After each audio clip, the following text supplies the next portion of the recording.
I'd like to welcome everybody to the Candidates Forum. My name is Roberta Davidson. I'm the chair of this year's election committee. I'm also a former member of the governing board. My term ended last June. I'd like to introduce my committee and the roles that they are fulfilling today. Ann K. Brown, to my right, is our moderator. Ann and I served on the governing board together. Serving as our greeters as you came in were Luann Kent and Sana Hearn. They will also serve as rovers. If you have questions, please write them out on the cards that were given to you, and they will collect them and turn them in to Merle. Merle Shrepke is going to be reviewing the questions. We're not censoring them. We just want to make sure we're not repeating questions over and over again. Marshall Adams is our timer. And assisting at the door was Governing Board Executive Assistant Karen Ripken. The committee is grateful all of Karen's assistance in preparing for this event. When Ann and I ran for the board, there were just 3 candidates, and we both woke up one morning in March to tag "You're it." And so I think it's wonderful. We have 8 candidates this year, and hope everyone is respectful to listen to the candidates and their positions on the important issues affecting our community. So now I'm going to turn it over to Ann, who will do our moderating. Thank you, Roberta. In consideration of all the participants we've already asked, would you please put your phones off or put them on silent? And for respect to our candidates, please no chatting while they're talking. Prior to the forum, they were briefed, drew for an order of opening and closing remarks and seating position. When we give the opening remarks, they will start at stage left with Bud and go down through Jolene. Their closing remarks will start with Jolene and come back the opposite way to Bud. Each candidate will give an opening statement, they will respond to questions, and they will have closing remarks. Questions have been submitted by the election committee and a survey in advance of the forum. However, if you have a question, which we encourage, please write it out, hold it up for collection by one of our rovers, but please don't direct a question to a specific candidate. Next Wednesday night, there will be a meet and greet for all the candidates from 6 to 8 in the social hall. And at that time, you can talk to specific candidates, or you might want to see them after today. But specific questions to candidates will not be asked. We have someone who is reviewing questions for duplication, understandability, and appropriateness. So please understand if your question is not asked verbatim. Unique questions will be asked of each candidate by a random draw. They will be allowed 2 minutes to respond. Other candidates are encouraged to follow with a response not to exceed 30 seconds. Once all of them have an opportunity to be a first responder, the random draw cycle will be repeated. However, we may have some questions that are addressed to all candidates. All facets of the forum are timed. Candidates will be alerted to time remaining. Once time expires, a candidate may finish their sentence, but if they continue to talk, the moderator will start applause. You may also see a card indicating applause, which our timer, Marshall Adams, will hold up. So feel free to join in alerting the candidate that their time is up. We thank you all for being here, and I'm going to now start with Bud Metter, who will give his 3-minute opening remarks. And from then, as each candidate finishes, the next one should just go ahead and pick up. Well, good morning, ladies and gentlemen, and I'm glad to see you here, and good morning to my esteemed colleagues on the dais up here with me. My name is Bud Metter. I have deep Arizona roots dating back to 1963, My wife's in the background, is our high school sweetheart. We graduated from Scottsdale High School when there was a Scottsdale High School. Class of '65. I'm an Arizona State grad. I enlisted the day in the Marine Corps, the day that I graduated from high school, and on that day, and figuring that the police in Southeast Asia would be my destiny, and it was. And I served private through sergeant, and then second lieutenant through lieutenant colonel. I was an infantry officer, and also had a secondary specialty in armor, tanks. Never in my life did I think that I would ever become a college professor, but I did subsequent to my military career. And I wound up my active working life at Command and General Staff College, Fort Leavenworth, Kansas, in the schoolhouse, not the big house out there. There is one there, in the Department of Military History. My engagements here, I've been here, I have returned home now since May of 2019. And my activities since I've been here, I'm on the board of directors. I'm the government relations guy at PORA, where we have had a couple of very stiff engagements. Fort Done for You, leading the fight against the EPCOR Luke 303 wastewater rate hikes.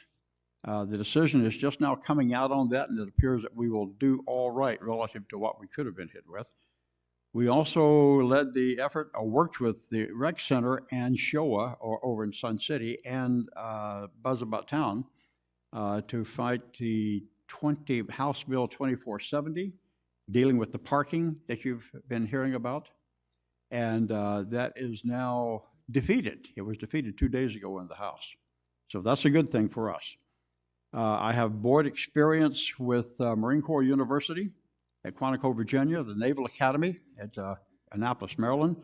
I was deeply involved with the board of directors at Command and General Staff College at Fort Leavenworth.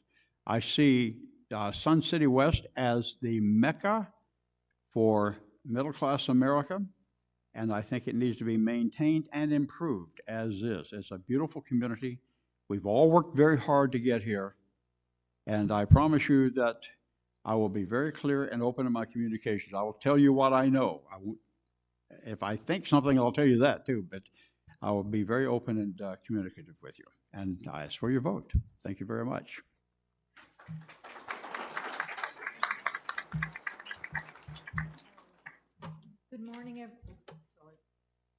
Good morning, everybody. I'm Dory Miller. I'm going to take you back to the beginning of Sun City West for me. January 4th, 2004, my husband and I got a 25-foot trailer, and we packed it up, and we came to our forever home, which is Sun City West. My husband, John, thank you, John, because I appreciate everything you do for me. We really got a great start being in Sun City West. In 2008, I became the president of the Clay Club, and I did that job for 2.5 years, and it gave me a very good beginning knowledge of how clubs are run, the rules and regulations that they must adhere to, and the staff that works with the clubs. So it was a great beginning for me. In 2010, I took a job with the Sun City West Recreation Centers, and that job, I was the charter club specialist.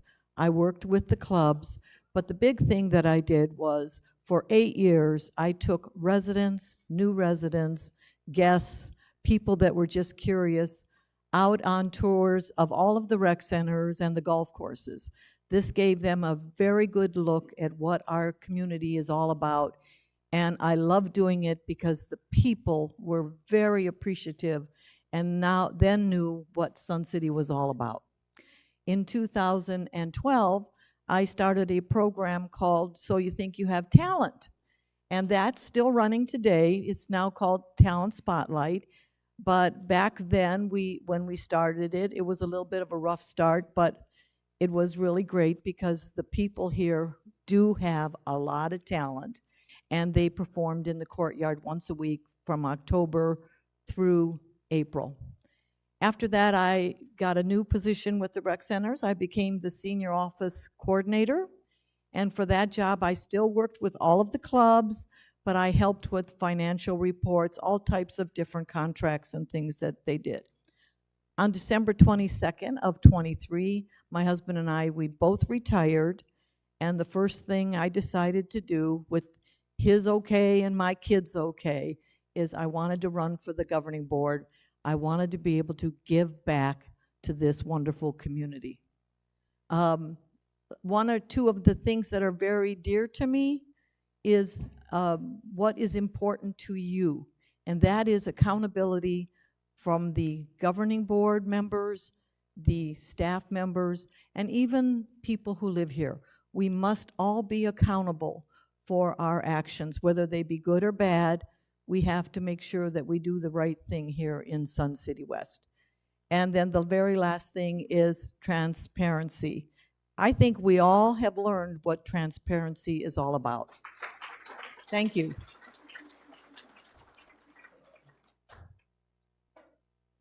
Good morning. We're here today at a time of considerable turmoil. Having been through a contentious recall election and now having our general manager resign, we need to focus on our future. So why am I running? I'm running because I believe I have some talents to contribute to the board, and I have a deep desire to give back to our community. Over almost 30 years as a city and county administrator, I've gained valuable experience that will help me to ask the right questions, listen carefully, work with residents and staff, and keep an open mind, and the best solutions will be achieved. There's an incredible wealth of knowledge and talent in Sun City West, and by simply listening, we can solve any issue and plan for an even better future. We were also asked to provide what we feel are the 3 most important issues facing Sun City West in the coming year. Well, hopefully we can agree that harmony and respect are vital to achieving any goals we set. Achieving that would be my top priority, and I hope it would be yours too. My number 2 priority would be formulating a strategic plan. That is essential to moving any organization forward. I've been part of that process in every community I have served, and have seen how that process can bring a community together to create a vision for the future.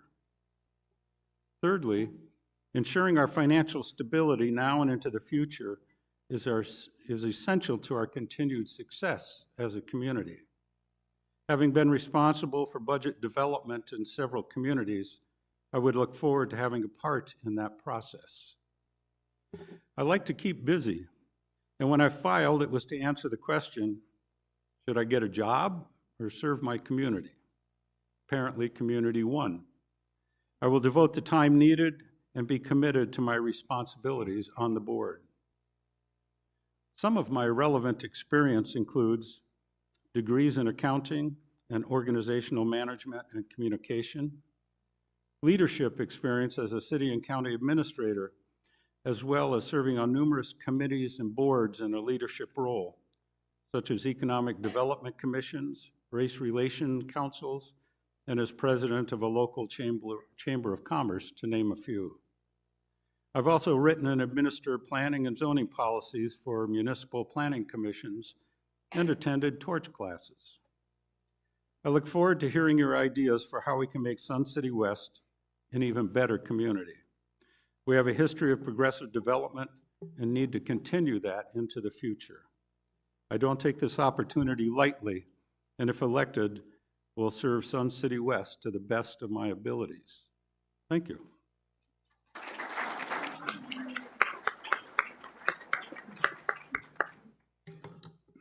Good morning, Sun City West homeowners. My name is Rudy Grom, and I really appreciate all of you coming here today, and for those of you that are watching online. I want to be here today to talk with you about why I'm running for the board and how I can help this community. I first visited Sun City West in the early 1980s.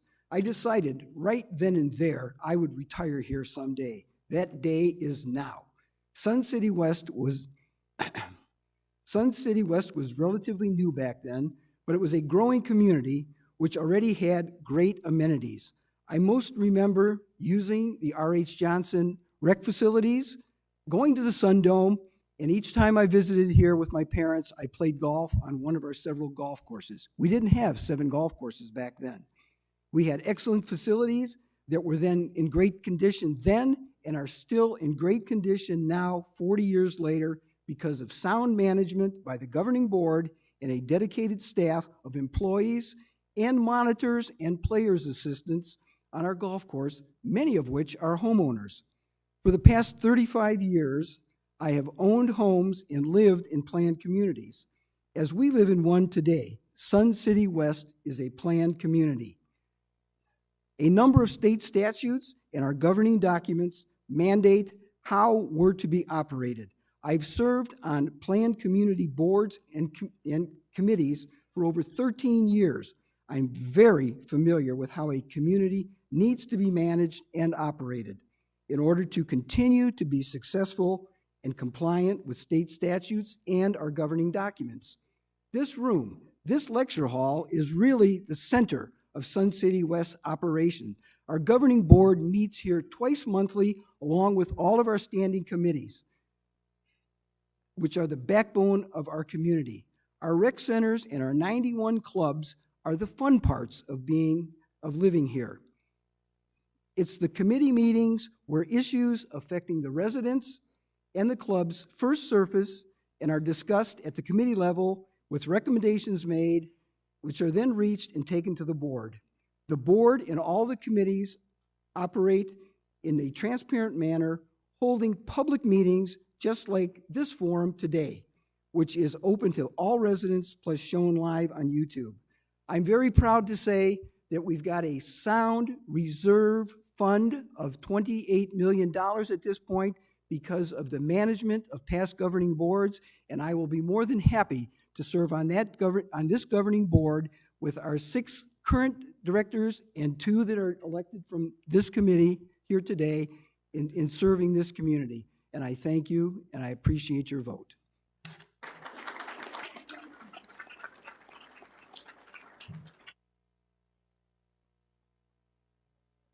Hello, I'm Dr. Ronald Ames. I love living in Sun City West. I'm running to be a member of our governing board so I can help keep our city the wonderful place it is. I have the education, employment history, and the experience of already having been an elected government official do an outstanding job as a board member. I have earned a bachelor's at Marquette University, a master's from Iowa State University, and I earned my PhD from the University of Wisconsin. Those universities, I focused on the development and improvement of cities. I have worked in the fields of urban planning, finance, and research. I was elected and served 8 years as a council member for the nearby city of Peoria, Arizona.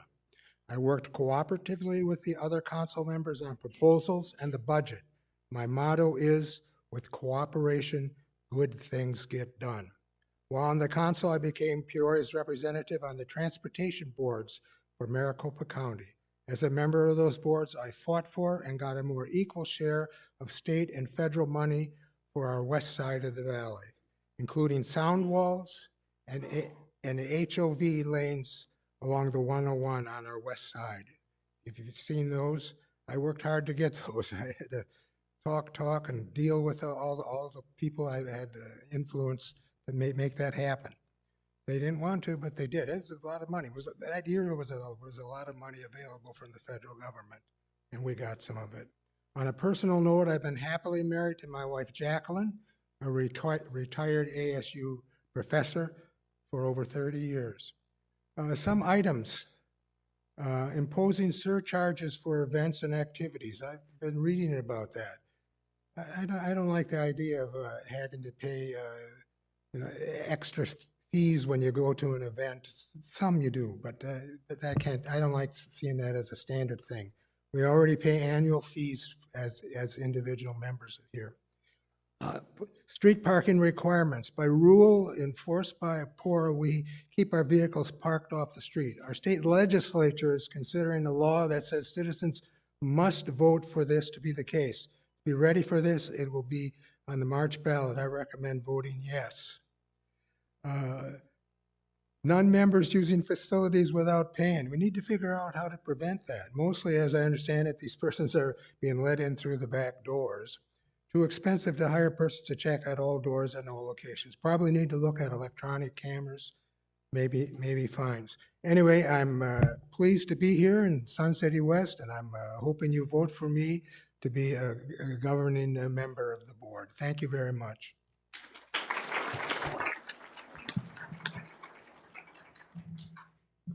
Hi, good morning, everybody. My name's Nick Turner. As you can probably tell from my accent, I'm British.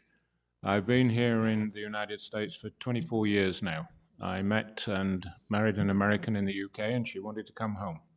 And I've been here ever since, and I love it. I studied economics and economic history at the London School of Economics, and after a few little odd jobs here and there, I got heavily involved in software, and finally I became a software product manager for IBM. A lot of people don't know what that means, but it's about 5-year plans for your products. It's working with the marketing people on marketing. It's working with the sales people on sales. It's working with the development people on the product. It's working with customers to understand what they want. It's setting prices. It's working on budgets. It's running your own little mini business within the whole business. And I did that for 10, 15 years before I retired, and then we moved here to Sun City West. So I've been here 6 years now. I'm a member of several clubs.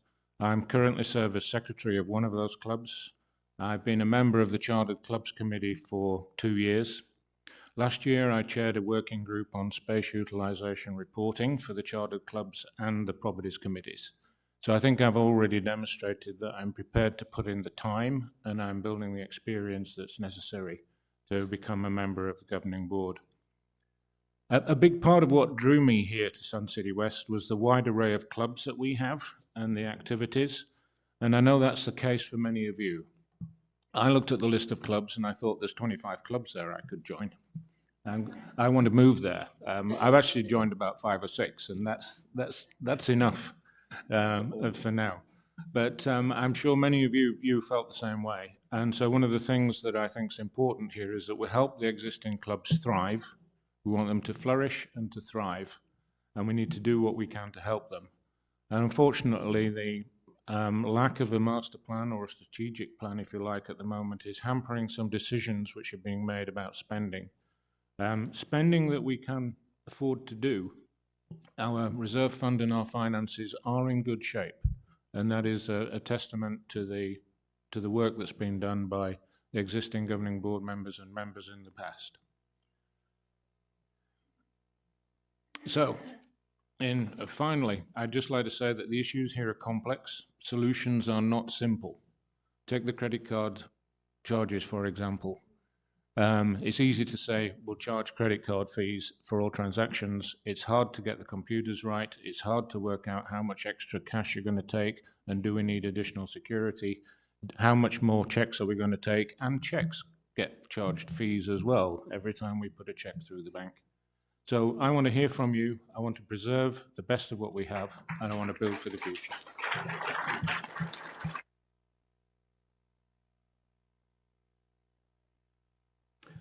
Good morning, Dennis Horvath here.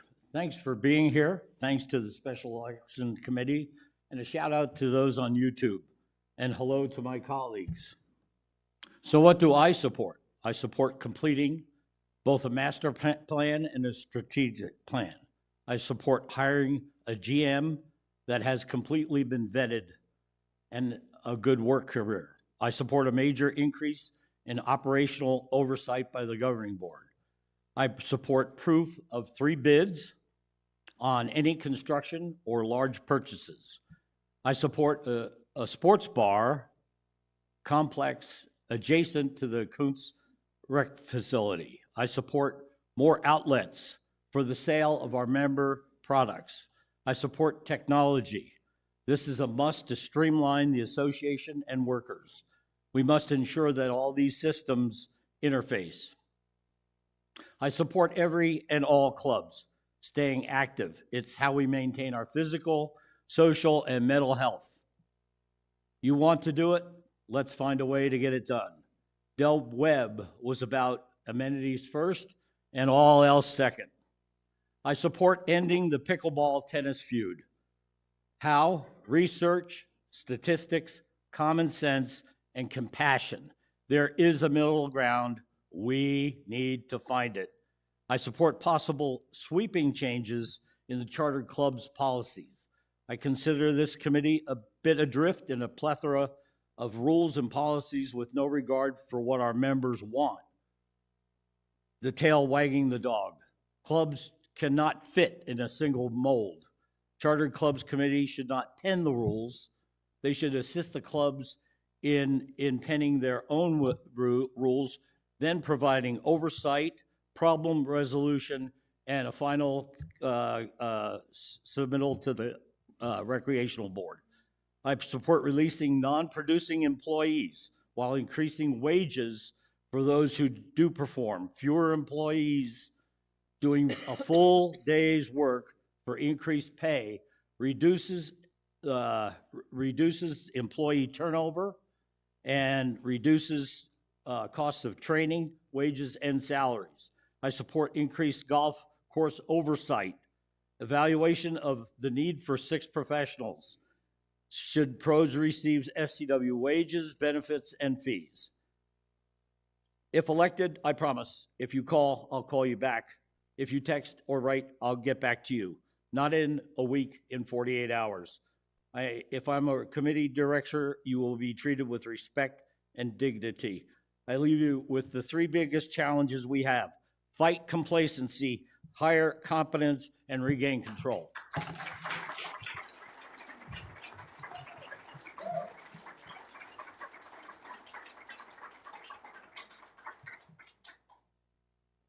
Good morning. I'm Jolene Piaskowski. I do have a cold. I just came off of having a week with grandchildren. Fun times.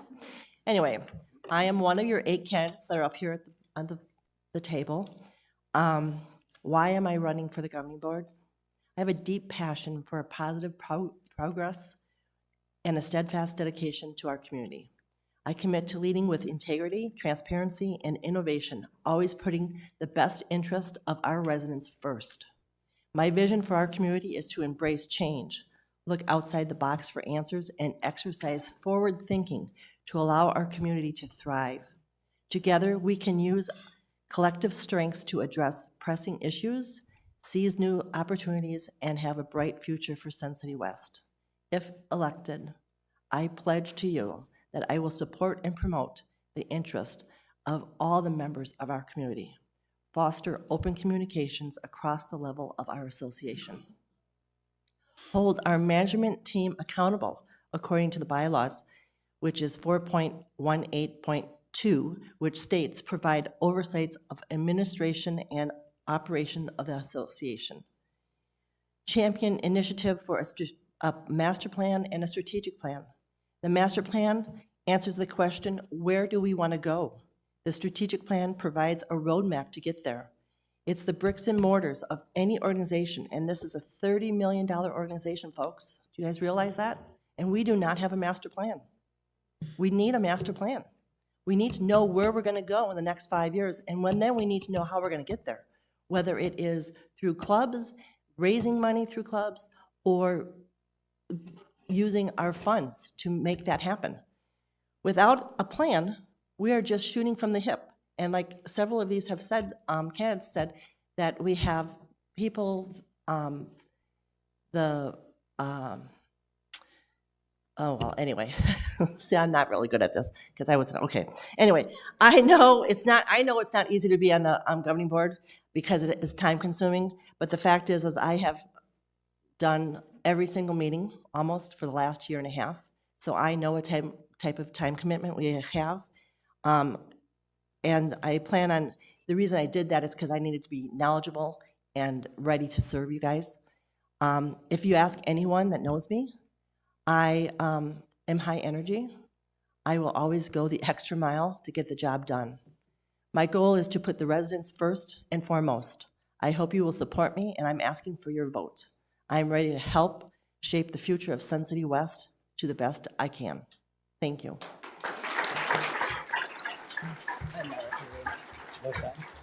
It's not good.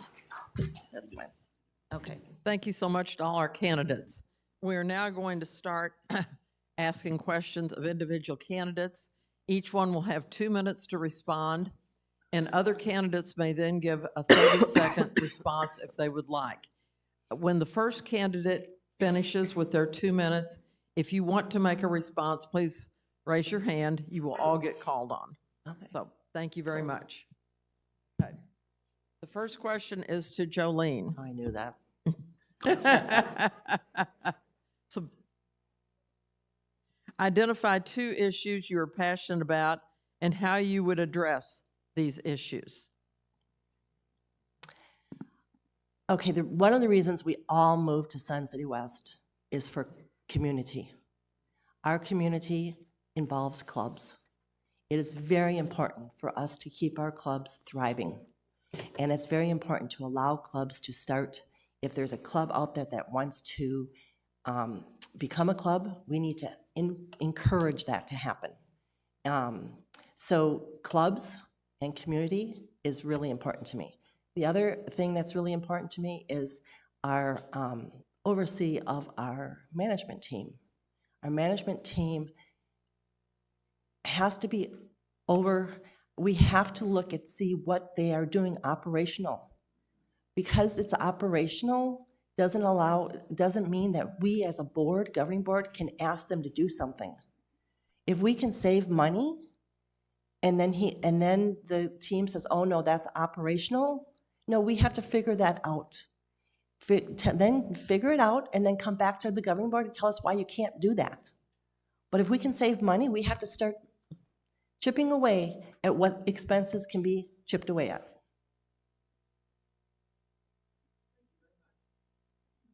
Anyone else want to respond? None? Okay. Next question is for Dennis. What is your vision for the next 2 to 4 years for our community, and what is your plan to accomplish that vision? Okay, nice question.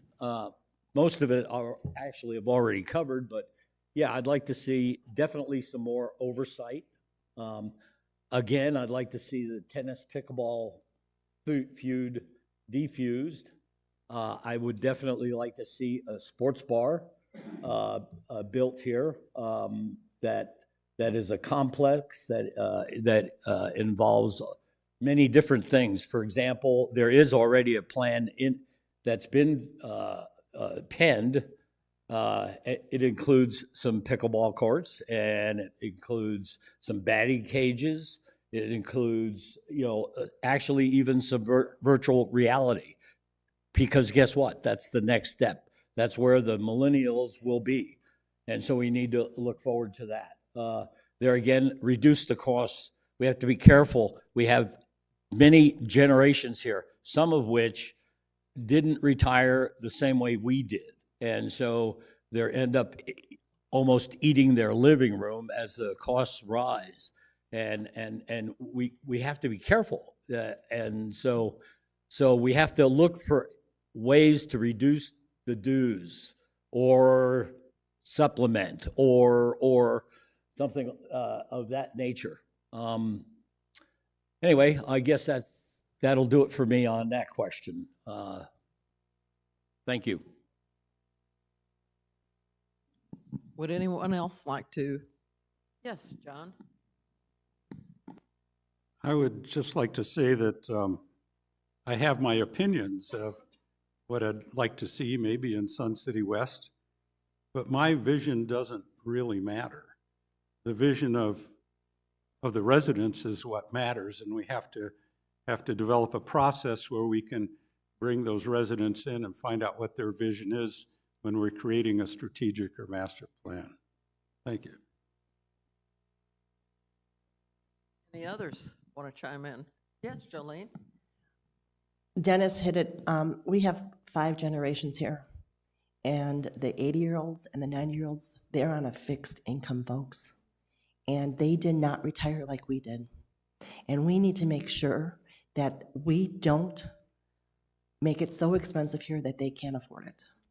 The fact is that when you have 2 people living in a home, you get 2 incomes, Social Security, and if one passes, now we're down to 1. And they've been here for 20, 25 years. It's important that we keep them here.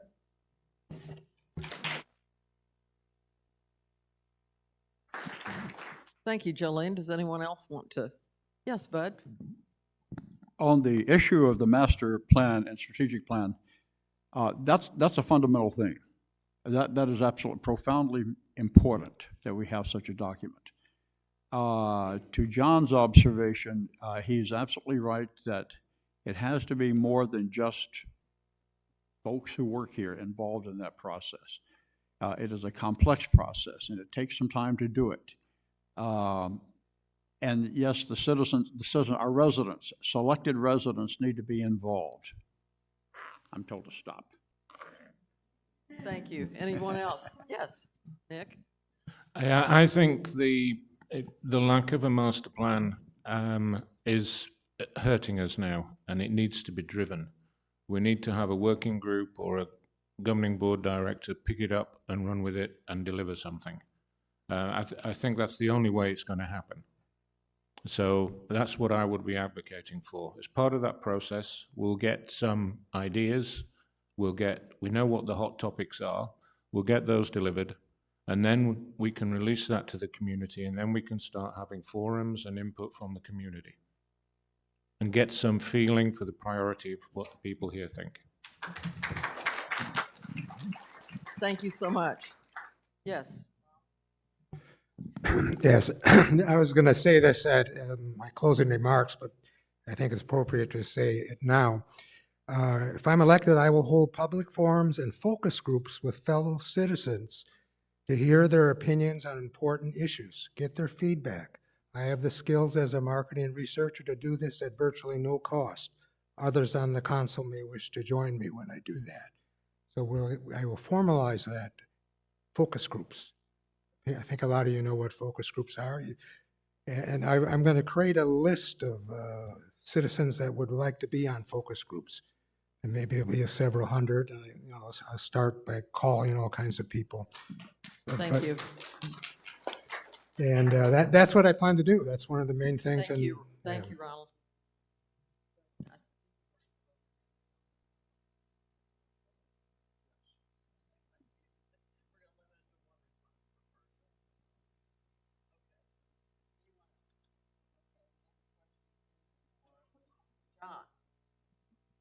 Do you have experience serving on boards, committees, or in a club leadership role? If so, what leadership experience have you had with these organizations? Well, my role as a city and county administrator manager sure was a leadership role for those boards and councils. I wasn't the decision maker, but I certainly was the researcher to provide options to the councils and boards and sometimes make recommendations as to what they should do.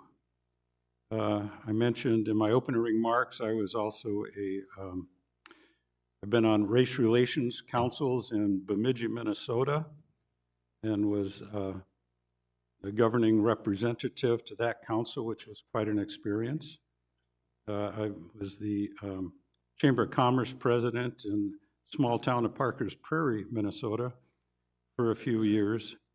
And I've been on church boards, church treasurer, those types of things. I didn't list them all because it just gets boring when you start talking about all these committees and things that you've been part of, but I'm certainly not afraid of being in a leadership role because I know that there's adequate assistance from all the other directors that would be part of this committee. So, thank you. John, anyone else like to weigh in on this question? Yes, Dennis? to the, thanks. To the question, I have been a director on 3 other HOAs. I also, in sports programs, have been a league manager, a team manager, and served on boards in many different capacities. I've also been a webmaster and am a webmaster on softball and also Zymergy. Thank you. So much. Any others? Yes, Jolene? Okay, so I'm a stay-at-home mom, so I had to stay within budget. I worked at PTAs and PTOs on tons of committees. I did an after-prom program with 900 children, had to raise $25,000 and keep that in budget.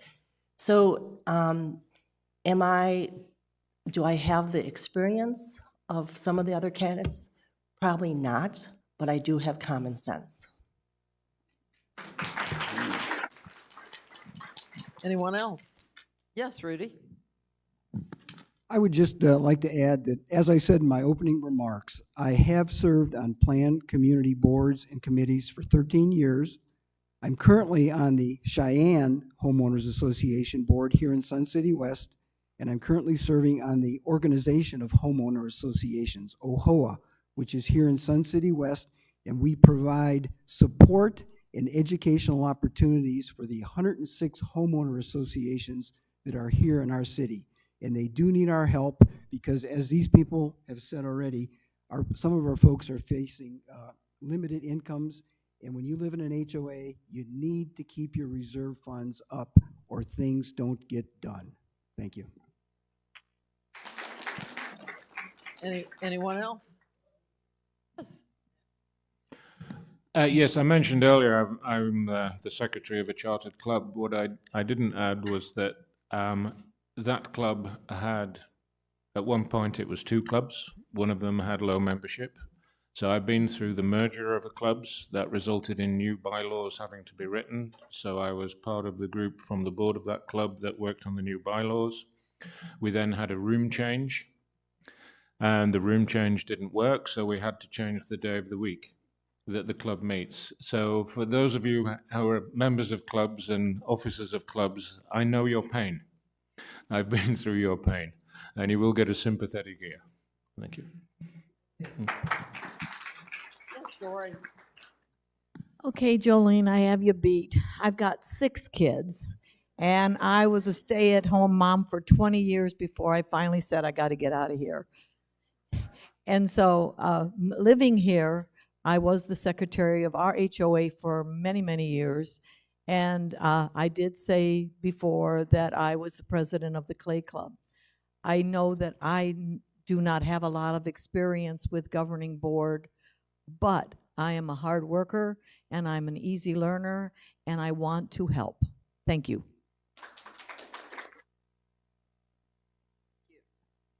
Anyone else? Our next question is for Bud.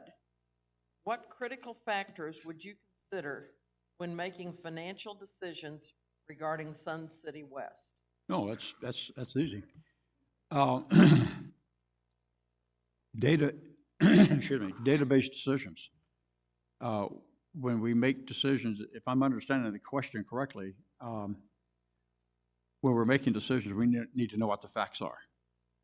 And we need to know what has gone into compiling that data, how it's been translated. I hope I'm answering your question correctly. And how it's been translated, and then how it would go about being implemented into the community. Yeah, that's a good question. We just need the facts, ma'am. Just give us the facts and make a reasoned decision based on what the data tells us. Yeah. Thank you, Bud. Anyone else like to comment on that question? Yes. Could you just repeat it to? Oh, absolutely. What critical factors would you consider when making financial decisions regarding Sun City West? Okay, thank you. Probably the biggest decision the board makes every year is voting on the annual budget. Why is this critical? It's because the budget affects our dues. And in order to maintain our current level of activity in our rec centers and in our clubs, we have to have the money to fund these things. Our staff does a wonderful job in presenting the data to all the committees. The committees then go forward to the board, and that data is taken and a decision is made, and that's how our budget is set. Thank you. Thank you. Yes, Dick? Yeah, one of the things I focus on is the underlying assumptions. What is the inflation going to be? What is the minimum wage rise going to be? What is the increases in the health insurance and the workers' comp insurance going to be? If minimum wage rises, as it does, as the workers' comp insurance rises, as it does, as the health insurance rises, as it does, in order to maintain the status quo of service and operations, our costs go up. The question is how you balance that against the rise in the dues. But if you keep dues the same, you have to cut several $100,000 every year somewhere because of the costs rise. We have to live in the real world. Thank you. John? I would just say, for me, there's two factors in how we spend the money. One is, do we have the ability to pay, which involves what's Nick saying and Bud saying, gathering the data. And the most important thing to me is, does it comply with our strategic plan? Is it meeting one of those goals? And if not, we probably shouldn't be spending the money. Thank you, John. Anyone else want to weigh in on this? By the way, I'm going to interject. One of the questions we've received from the audience is limiting the number of responses to questions in the interest of time. However, the committee has decided we want to let everyone have the same opportunity if they want to respond. And I hope you'll be respectful of that. We want to give our candidates the best forum that they can have. The next question is for Rudy. Board members are expected to serve on committees or a committee. What area of interest would you like to be involved? If that's an expectation, I will gladly serve on the golf committee. I have a dedicated interest in golf, and as we know, golf is our second biggest revenue producer in this community after annual dues. I think it's critical that we support our golf courses, that we maintain them in good shape, and that we be very flexible in how we deal with our residents and especially with our guests who pay guest fees. So golf would be my number one choice committee to be on. Thank you. That was from all the golfers, I think. Dennis? Okay, I'd like to answer that question too. My major interest is chartered clubs, followed by golf, but I would do everything I can regardless of any committee assigned to. Thanks. Yes, John? I guess I can join the golf group because I'm an avid golfer. But I think my first choice would be budget and finance. Thank you. My love is chartered clubs. That's number one with me, but properties would be very, very interesting. Thank you. Yes, Bud? Thank you for letting me speak again. A hot button for me, a passion for me, is the master plan and strategic plan. You've heard it echoed by just about everybody up here. Nick very wisely said it needs to be given to a board member and permitted to run with it. I volunteer to jump on that grenade. That's a big deal, and that's a hot ticket for me. Thank you.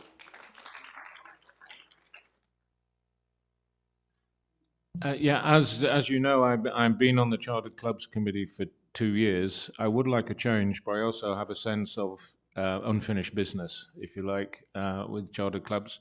But my other choices would be properties and budget and finance. I'm not a golfer. I'd love to learn more about golfing, but I don't have the experience to sit on that committee. It wouldn't be instinctive to me. As I understand it, you need to learn some swear words if you learn golf, but. Anyone else? Yes, Jolene. Thank you. Master plan, strategic plan. At one point in our community, we had a long-range committee that would work very, very tightly with, I believe, the master plan and the strategic plan. So I would like to see that committee come back. Would I like to be on that committee? Bud's pretty good at that, so I could maybe let him take care of that. But the other committee I would be interested in is properties, just to make sure all of our rec centers, all of our properties are upkeeped. Thank you. Anyone else who hasn't weighed in on this question? Okay, the next question is for Ronald. What capital projects would you recommend for the community?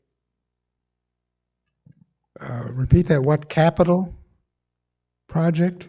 What capital projects would you recommend for the community?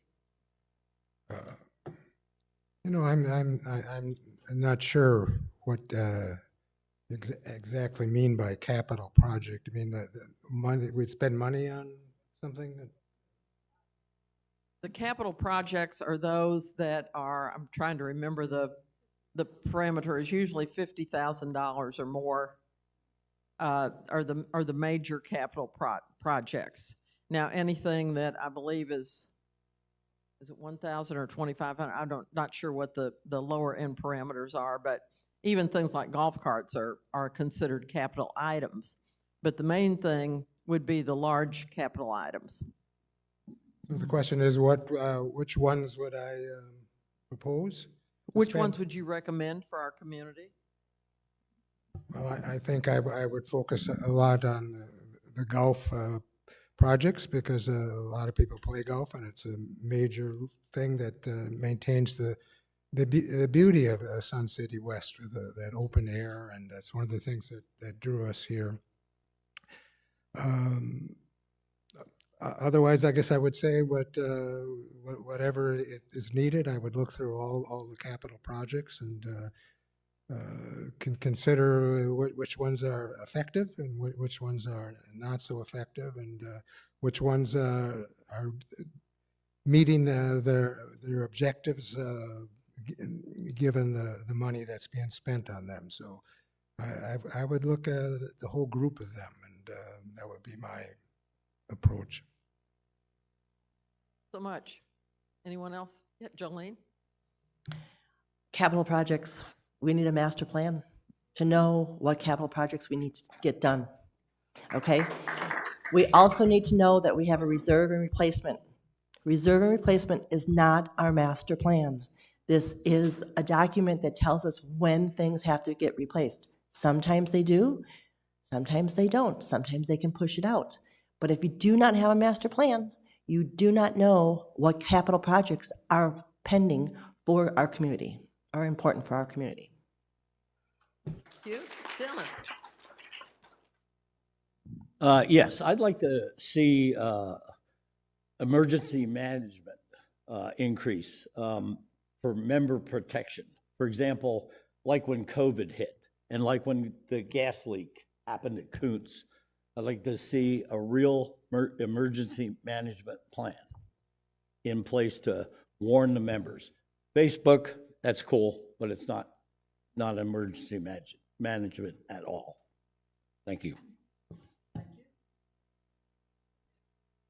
Yes, I agree with Jolene. There are decisions to be made on capital spending. There are some decisions which are being made now for the budget for the next fiscal year that can't be made because of the lack of the master plan. So that's really hampering decision making at the moment. But I would support spending on the repair and replacement side of things. There's a lot of spending there which can be done and that we can afford to do. For example, the new softball field fence and things like that. That can's been kicked down the road for 2 or 3 years now, and it needs to be doing. So there are items that they are large, they're expensive, but they need to be done.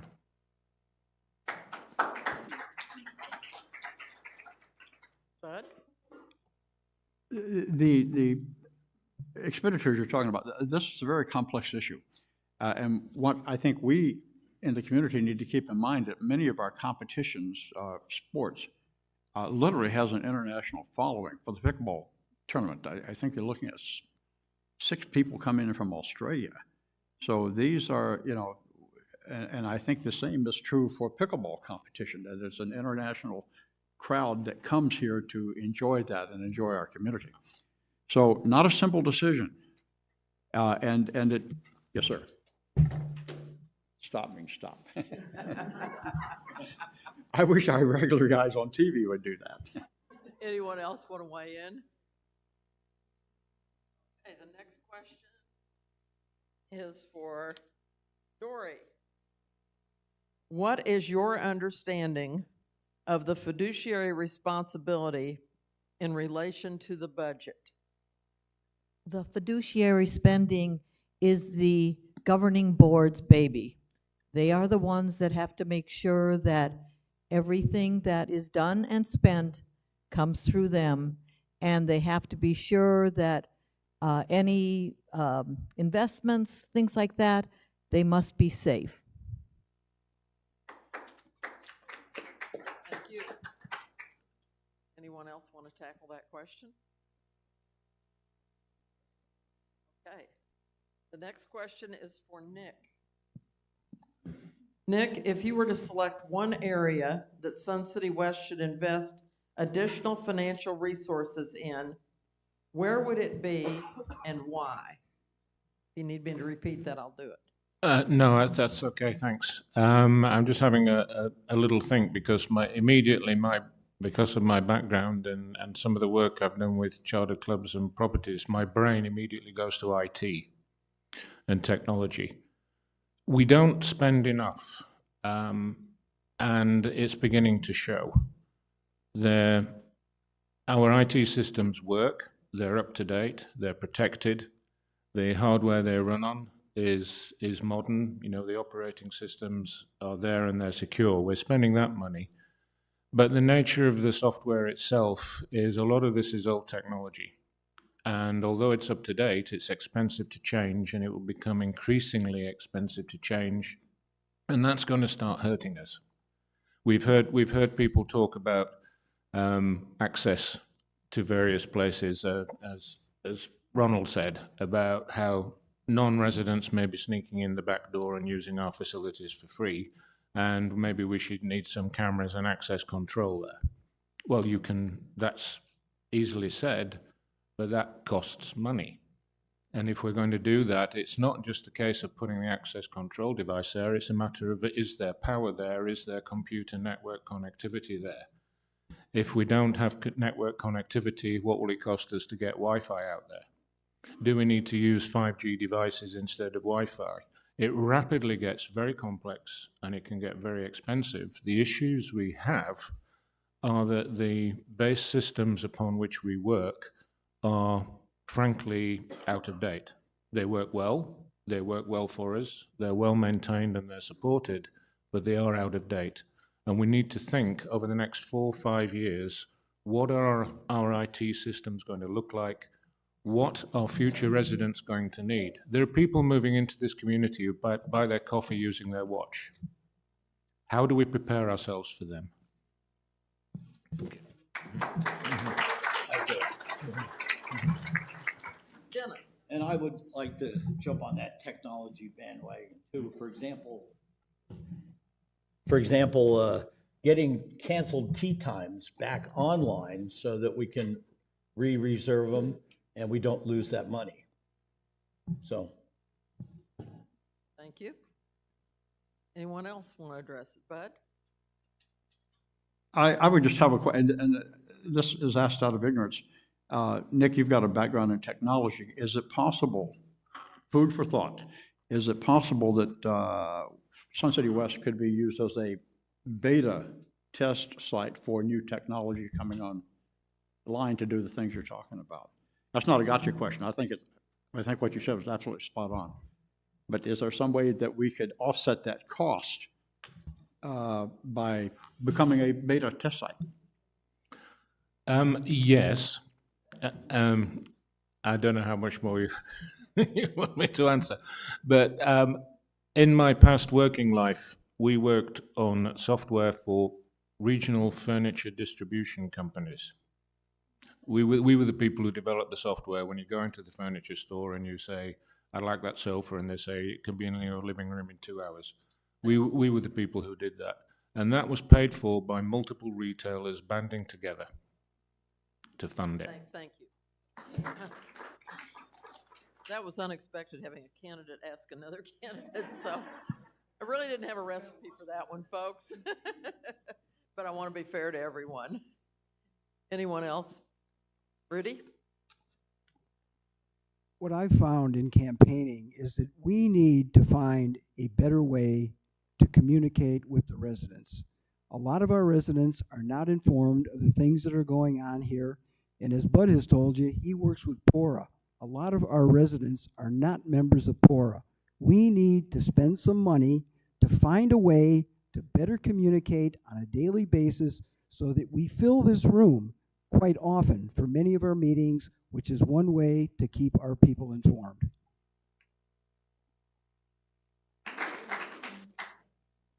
Any others want to weigh in? Okay, the next question is for Bud. In your opinion, what does the board need to do to ensure we remain relevant for our future members? Need me to repeat that? I think I understand it. Well, to be relevant with our future members.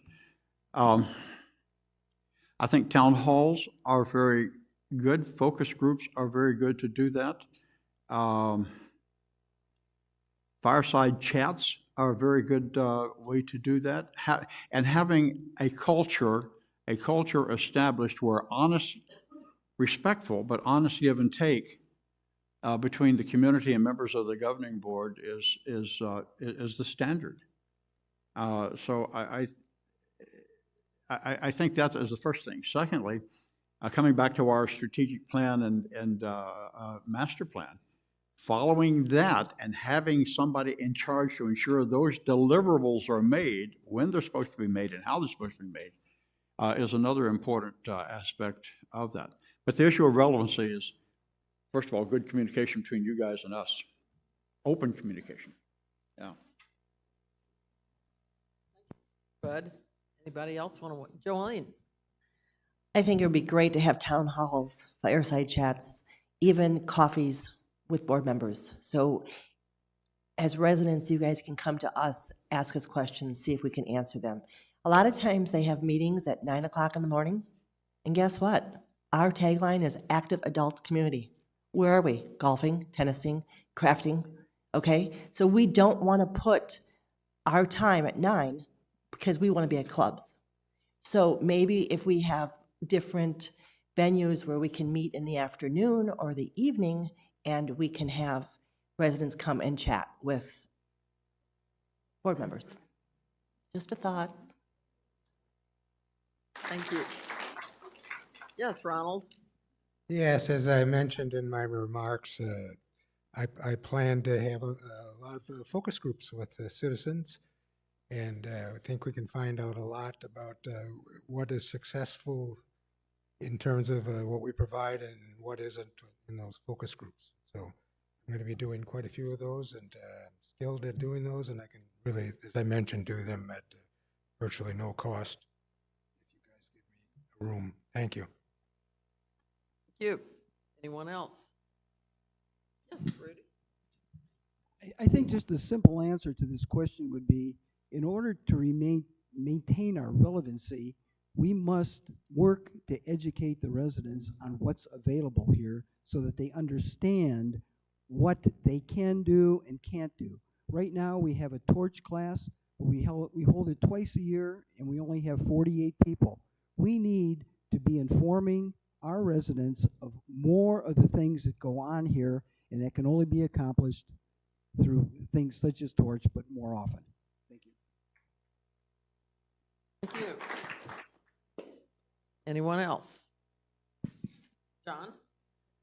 There's been a variety of ways to do this that have been mentioned, and I would go along with all of them, but I think the short answer is to ensure our relevancy We just need to listen to our residents. And part of that is having two-way communication. Thank you. Anyone else? Dory?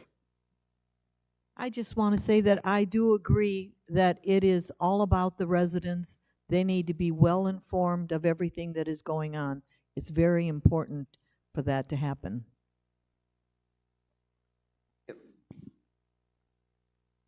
Okay. Next question is for Dory. What capital projects would you recommend for the community? We had that one already. Well, I do too. We've already had that one. Scratch that. That was back up earlier. What is the number one thing you will do to ensure that the next governing board works together for the best decision-making for the entire community of heavy facility users versus infrequent or non-facility users? You want me to repeat that? Yeah, please, yeah. I didn't even understand. I had you for the first I didn't part. even understand it, folks. I'm just, what is the number one thing you would do to ensure that the next governing board works together for the best decision-making for the people who heavily use the facilities and those who infrequently or never use our facilities? So if I understand right, it would be perhaps, and you can't do it with dues because the bylaws state that every single member gets treated the same. So that would be something that would be impossible to do. So how do you help those people who do not use the rec centers? I can only say that while I worked for the last couple of years, we didn't do anything as far as the rec centers goes. And we just paid our dues because everybody has to pay their dues. And now that I don't work, golly, you can use the rec centers. But that is a very tough one to answer, how to separate users versus non-users, and how can you make it work when each and every one of us has to be treated equally. Thank you. Yes, Ronald. Yes, I think this is, we maybe have to do a survey of residents here. To be a random sample. Doesn't have to be that large of a survey, and we can find out why they're doing some things and not doing other things, and really pin down what's critical to look at to make things better for everyone here and increase participation as people want it. And if they don't, you can learn that as well. Thank you. Thank you. Bud? I think implied in the question is, how do we deal with people who perhaps might like to use the facilities but can't for some physical reason? They're not well, they just can't get out, they're shut-ins. That category of residents, rather than those who, well, I just don't care to use them. If that is implied in the question, and I think it is, that's something, that's another issue that we would want to take on board in terms of the strategic plan, to make sure that we are asking the right question. Yeah. Thank you. I'm not sure there was any implication in the question, but I think it is up to each candidate to interpret the way they see fit. So, John? Well, I agree with Bud. My comment was going to be that I think we have the data to access a lot of the people that use our facilities or are in our clubs. The hard part is the people who don't. How do we communicate with them? And I don't have that answer. But I think that dealing with residents in the community, staff, and other directors, I think we can certainly brainstorm a way that we can access those people and get their opinions. Okay. Dennis?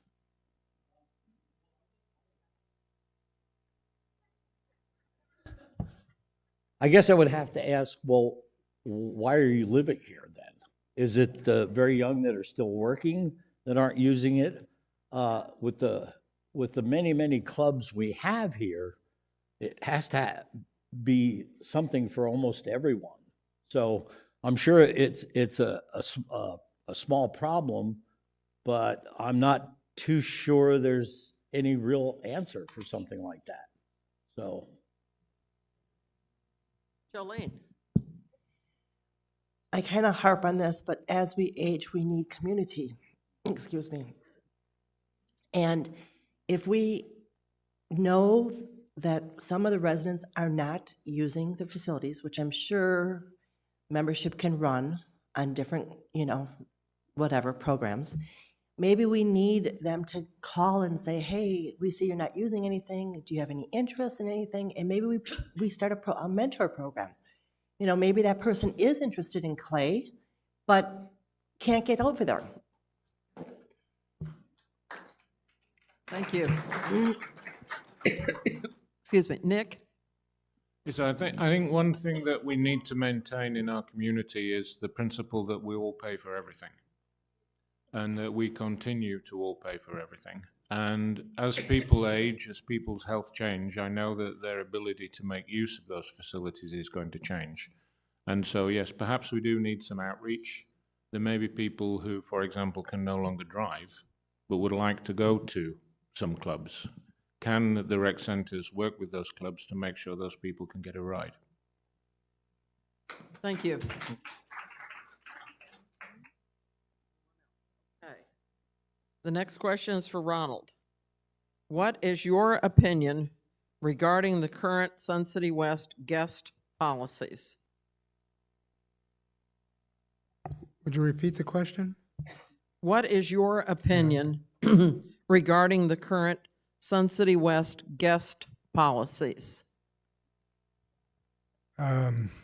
Well, I know there's been a lot of discussion about that, and there have been, as I mentioned, people sneaking into events through the back door.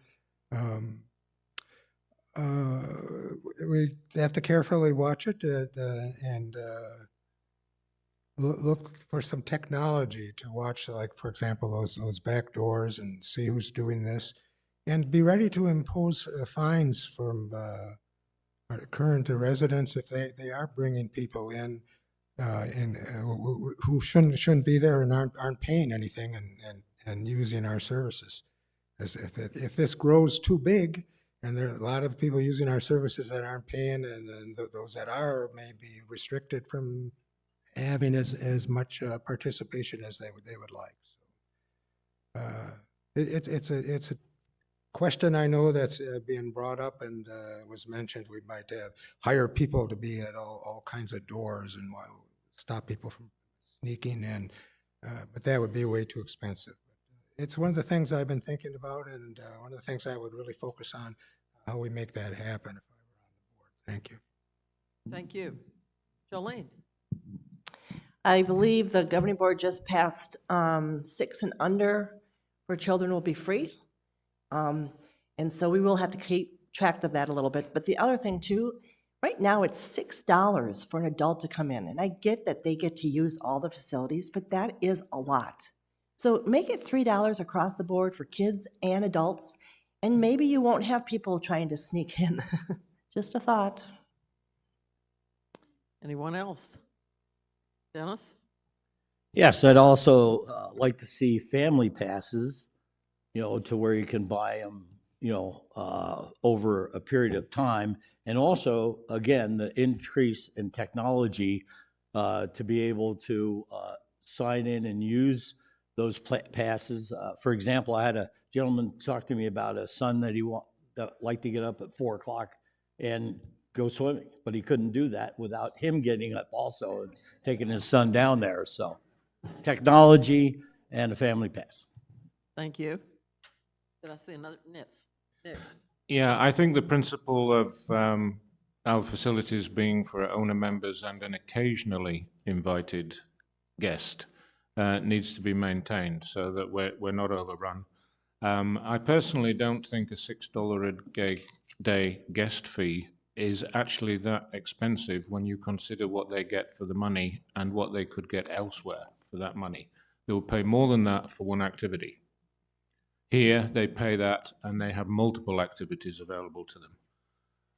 I like the idea of a family pass. I think if we do have somebody, a member who's got a lot of guests coming, they can have it. Yeah, we can help them there.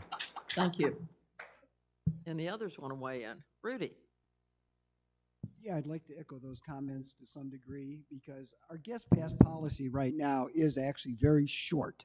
And it really just deals with the cost. Adults is $6 and those under 18 are $4 and those under 5 are free. And then we just have some limited hours for children at our pool. So I think we need to take a look at the overall policy and possibly look at family passes or extended day passes if it's feasible and workable. Thank you. Thank you. Ronald? Yes, it's clearly something we want to look at very carefully and make it work for everybody. Thank you. Thank you. All righty. Moving on to the next question. This is for Jolene. How do you rate the budgetary / fiscal management performance of the rec centers of Sun City West for the last 5 years?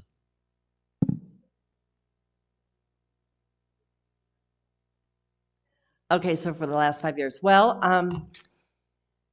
Cap Trust is our company that we use for our finances. They kind of get paid no matter if they make money for us or lose money for us. We do have policies in place of what they can do and cannot do. I would like to see our board be a little bit more involved with Cap Trust. I'm not too sure how that works, how often they communicate with them. I think that we need to really invest in bonds. Bonds is something that you can always get money and not lose your principal usually. So a bond ladder, I believe Dave Bennett has brought that up several times at the budget and financing when Cap Trust was here. Is that, I mean, and how, the last 5 years? Well, in the last year, I can tell you, because I haven't really, 5 years before that, wasn't here, didn't really get involved with that. But we do need to just make sure that we know what our money is invested in. Thank you. I will repeat the question. Thank you, Bud. How do you rate the budgetary / fiscal management performance of the rec centers of Sun City West for the last 5 years?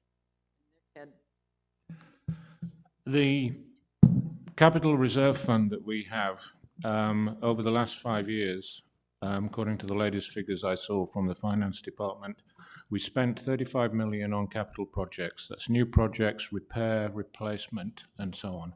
That fund is $2 million higher at the end of this budget year than it was 5 years ago. So we spent $35 million and we have $2 million more in the fund. Now, we did take a loss in the markets, but that is a very, very sound and solid fund, and it sounds to me like it's actually been managed very well, if that's the situation. Thank you. Bud?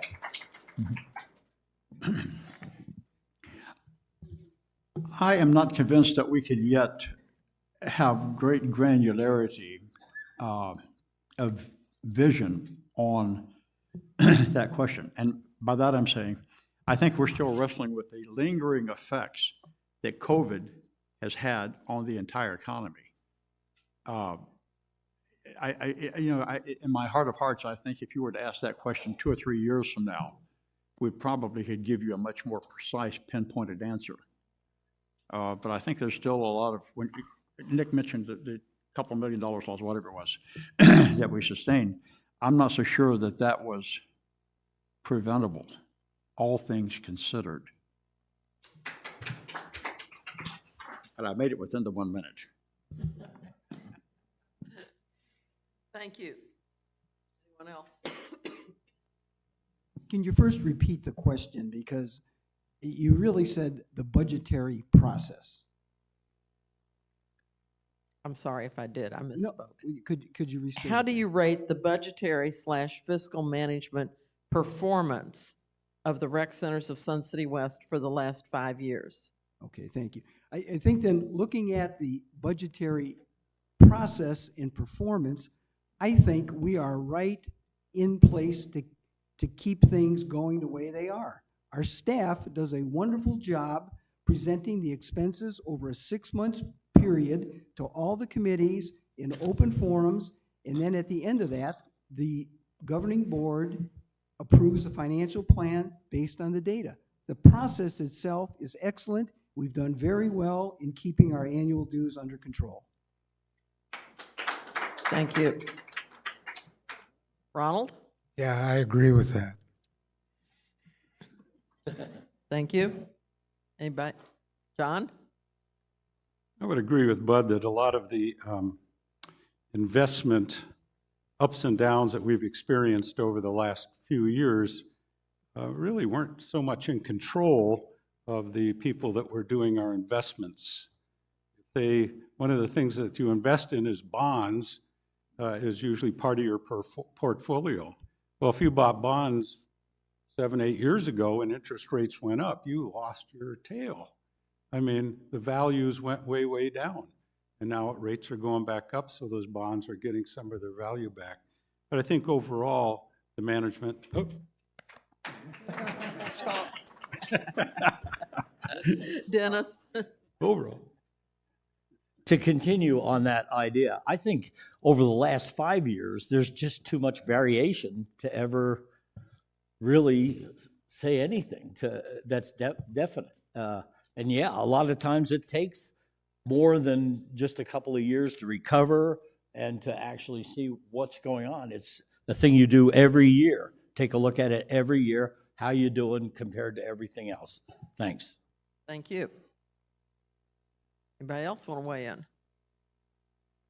Okay. Next question is for Nick.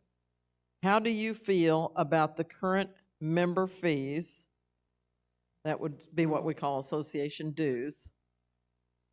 And what suggestions would you have to reduce the fee? Right, well, first of all, this is, because I only had 30 seconds on the last answer, I didn't say this. I'm going to say it now. Over the last, since 2017, I believe, minimum wage has risen 58%. Our community, 76% of our employees' wages are related to minimum wages. That's gone up 58%. Inflation has gone up 25%. What we buy to run these facilities has gone up by 25%. Over that same period, your annual dues have only gone up 22%. That means that there's a lot of efficiency actually being made and gained every year. The rec centers are still open. They're still maintained. They're still repaired. We still have the staff there to do the landscaping. The golf courses continue to look great. So the level of spending we have, to me, appears to be right. How can we save money? It involves digging into the budget, looking at the detail, and also understanding what the management and staff here have done. They are saving money all the time. They save money on the janitorials. They save money here, they save money there. They're continually saving money. They work to the budget that they're given. And if, as I think I said it before, and I'm going to say it again, we have to live in the real world. If you hold our annual dues for next year at the level they are now, we have to find at least $250,000 worth of savings. If the ballot initiative on minimum wage passes, we're going to have to find another $800,000 savings.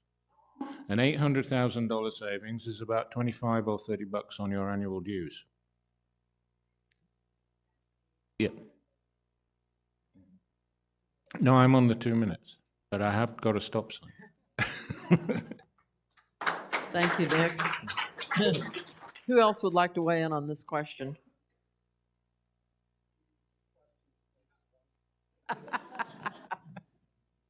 How do you feel about the current member fees, what most of us call our association dues, And what suggestions would you have to reduce that fee? Yes, John? I don't know that I would have any suggestions to reduce that fee. I think the goal would be to maintain the fee where it is without raising it anymore. We have a lot of challenges in the budget, and you know, we offset a lot of the capital expenditures are being fed by the capital replacement fund, which gets $5,000 per home now too. So when we spend 35 million, but it only went down 2 million, that's because we're collecting millions of dollars also each year. But I think I don't know that I would necessarily want to try and reduce it. I think we'd have to, it's one of the reasons I want to be on budget and finance, because I want to see all the numbers so I can make a good decision based on the facts and not on, well, I think we spend too much. That's it. Currently, obviously, I'm outside looking in, so I can't see everything, but I agree. We need to take a good hard look at the numbers. You know, we talked about putting a strategic master plan in place.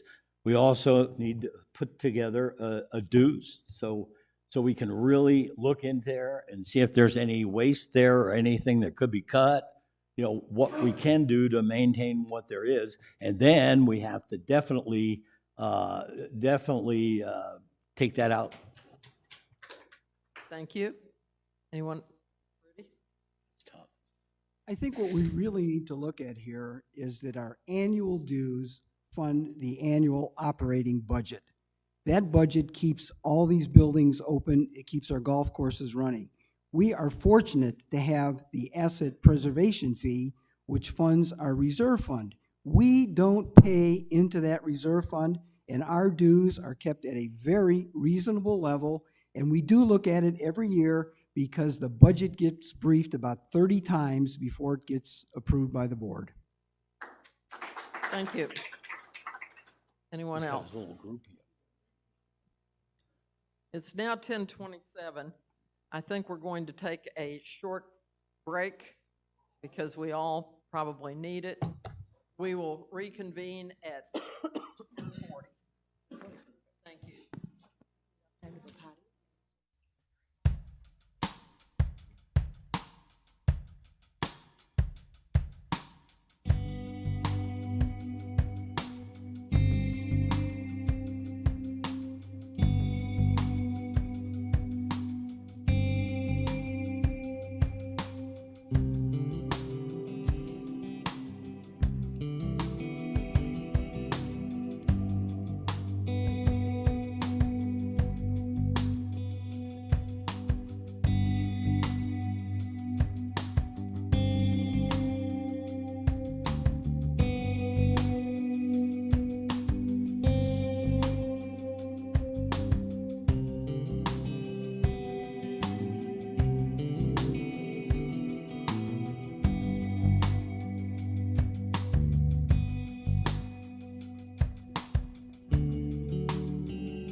take their seats. We're going to get started again.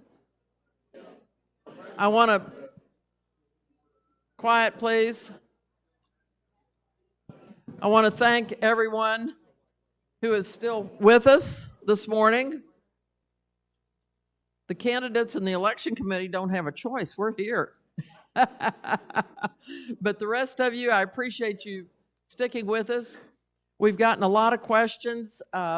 Some of the questions people have touched on already with some of their answers.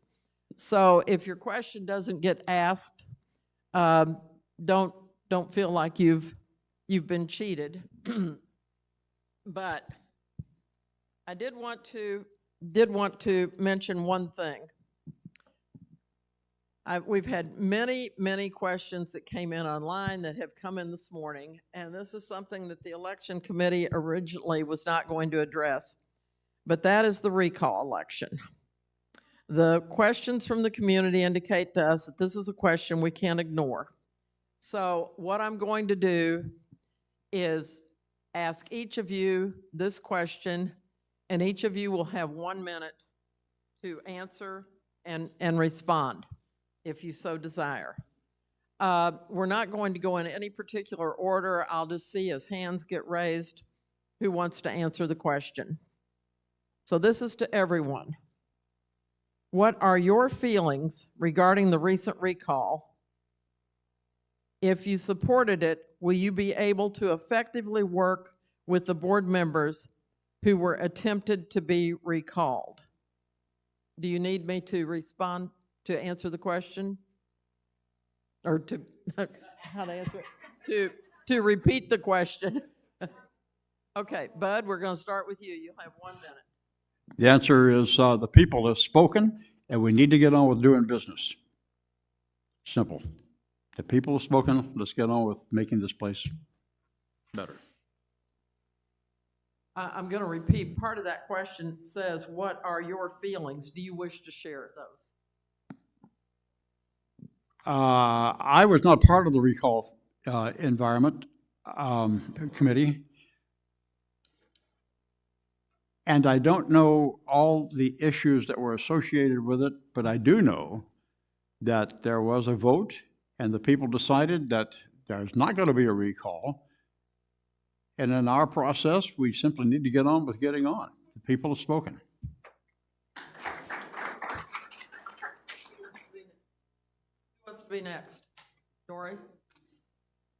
I was against the recall, but I must say, it's all said and done, but they had some good ideas, and it has wakened up a lot of silent people. Well said. Dennis? Yes, I was definitely a part of it, a major part of it. There are a lot of reasons why, but I'm like what Bud said, let's take it and put that away. And yes, I can work with anyone. It definitely ignited this community. And look at this, 8 people running for 3 slots, where before, you know, it was I got a call and I got a tap and I went to sit down. There's a lot of other things. It's doing away or helping with the complacency. People are taking a look at what's going on. And I'm going to get stopped here, but anyway, I'm glad we did what we did, you know. But I'm moving on. That's water under the bridge. Thank you. Next, John? Well, in general, I was not supportive of the recall because I think this process is more important. But there's a reason that the potential for a recall is in our bylaws. And I don't know that those who were going to be recalled, there's no standard for that. There's nothing in the bylaws that says if they do this, this, or this, they should be recalled. So I'm just glad that it's behind us, and I would choose to move on, and I could certainly work with any of those who were for the recall or against it, because I think the people I've talked to all agree it is time Time to move on. Let's look at the future, not the past. Thank you. Next, Jolene? I too was part of the recall, and I think it's time to move on. However, 45% of our residents spoke and they voted for the recall. So obviously, we did wake up the sleeping giant. This is one, we have 8 people up here to run for a board. Last time, we didn't even have an election, folks, because there was only 2 people or 3 people. So with that said, it's time for we want our residents to know it's time for them to get engaged. They need to start attending meetings. They need to know what we are spending on our budget. People, residents need to start getting involved. And that's what the recall did. Thank you. Nick? I opposed the recall, and I was part of a group who campaigned for a no vote on the recall. That doesn't mean to say that I think everything here is perfect.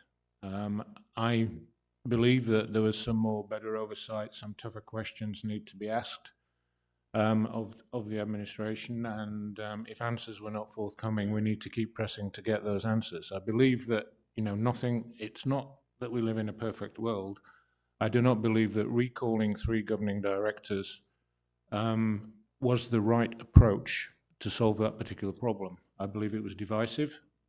And to be honest, I don't believe it was approached in good faith by those who were organizing the recall. And so I opposed it, and I strongly opposed it. If I believed that a governing board director was actually misbehaving and doing wrong, I would support the recall of that director. I do not believe those directors were in any way at fault or negligent in their duties, which is why I opposed it. Thank you. Rudy? I'm going to sit back from the microphone. I was opposed to the recall, and I campaigned against it because I believe it was a poorly conceived idea. Had we recalled 3 of our directors, 1/3 of our board, we could have cast this whole community into turmoil because there was no clear process of what was going to happen next, who would get appointed. And now we're faced with the fact that our general manager is terminating employment, and 3 of the people at these tables will be elected to the board to work with the 6 directors currently on the board, and they will have to select a general manager. Had the recall succeeded, I think we'd be in a state of turmoil right now, and I'm personally glad that it was defeated, and I urge you to vote against the vote yes on the RV parking. Ronald, I believe you're the only one who hasn't weighed in. Yes, recalls really should be an extreme thing that you do. So when I saw that, I decided I just wasn't going to vote on it because I didn't really know all the issues and matters. But recalls, when I was on the city council of Peoria, there were no recalls. One little group decided that they were thinking of recalling me, and it was an education, nothing to do with the city council there at all. And I said, why would you do that? Because I wasn't willing to support an educational proposal, but I wasn't opposed to it either. I just said, some of the other council members were worried about these people, and so they did support it. But I'm not going to be manipulated, and in that case I didn't. But then they decided to drop they were thinking of recall, and they decided to drop it. But it should be Thank you very much. It should be an extreme thing, not just casual. Okay, let's go back to our original questioning format. We have the next one. This is for John. As has been mentioned, we are currently going to be looking for a new general manager. So this is kind of several questions wrapped together. What qualifications would you like the new general manager to have? And do you look at whether they are a leader who encourages their employees and welcomes feedback, or a leader who looks primarily at the bottom line?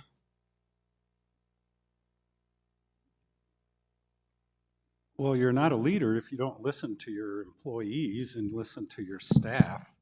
You need that feedback constantly.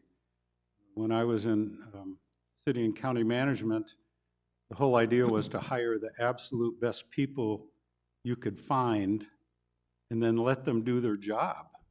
And if they needed assistance, political assistance, then you would step in and kind of shield them from the politics.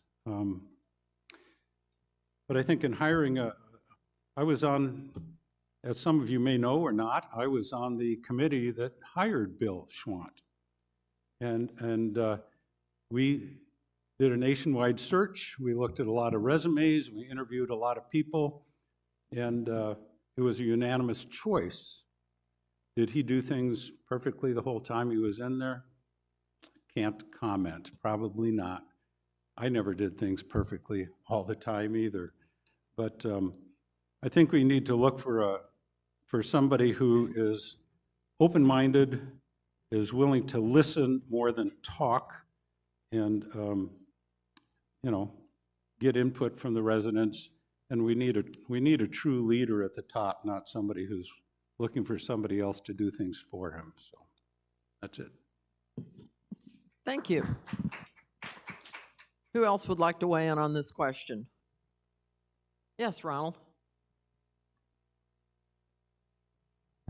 Yeah, it's an important question, and when I worked in City Council in Peoria, I was involved in hiring a new city manager there, and you have to look at a lot of people carefully. You talk to them, you bring them in and have discussions, and it's like any process of hiring someone. If you're serious about it, you want serious people.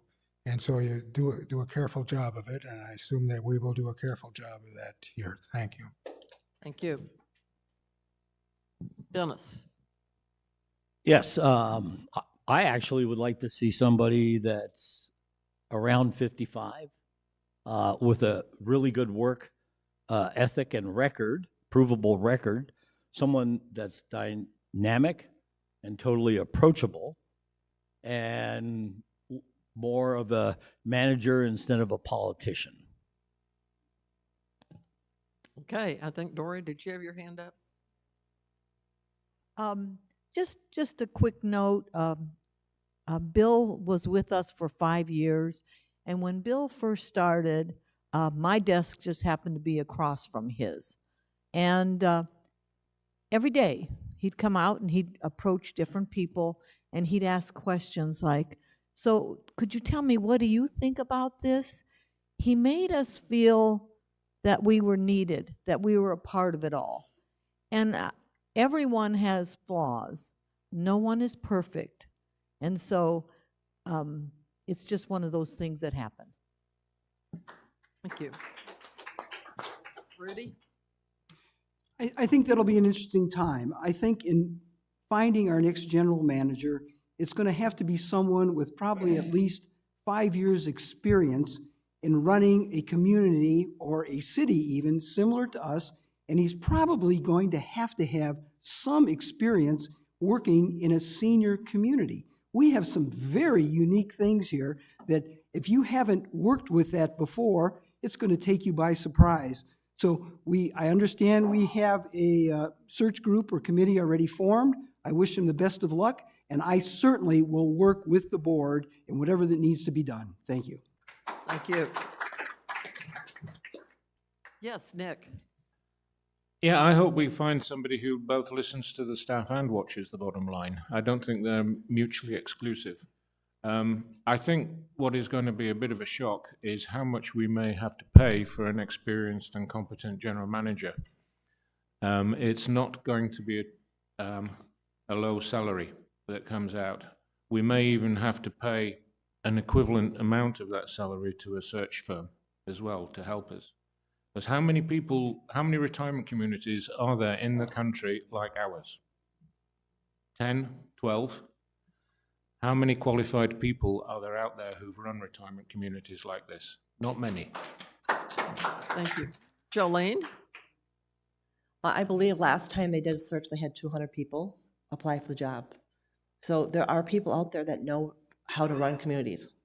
And I would like to see someone coming that maybe is 55 plus, but is also from the corporate world, not from the city world.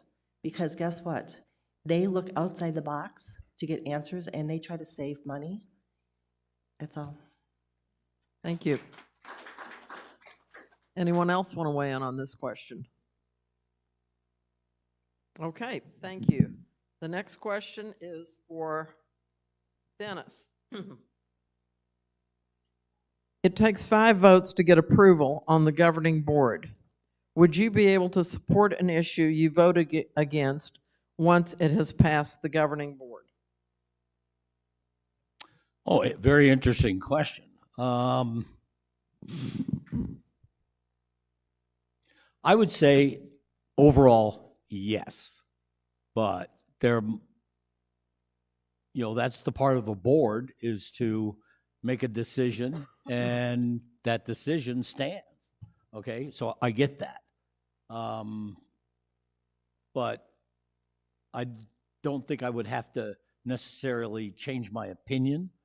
I don't think I'd have to broadcast it either. But the idea would be is to find out, okay, why wasn't my idea supported? What got in the way? What was the one trip point that took one person to the positive or negative against what I was thinking? Thank you. Anybody else want to weigh in on that? Nick? I already have to do that as a member of the Chartered Clubs Committee. Those of you who've watched the meetings will know that we have our debate, we put forward our viewpoint, the committee comes to a consensus, and then it's our job as committee members to represent that consensus. So when I'm a liaison for sports clubs. When I'm meeting with those sports clubs, I have to represent the consensus of the committee, whether I agree with it or not. And that's the way I would approach it on the governing board too. Thank you. Bud, did you have your hand up? Yeah, if you're a member of the board, you're duty bound to support its collective judgment, unless there is a issue of moral turpitude or something you clearly know is illegal about it. You have an obligation to do that. Now, you also have an obligation, I think, and as a matter of fact, I just did this last week on another board that I sit on, where you might have to vote. What did I say? I cast my vote with reservation, but to make your feelings known about it. But no, when it's a decision is made by the board and it's honorably made, you have an obligation to support it.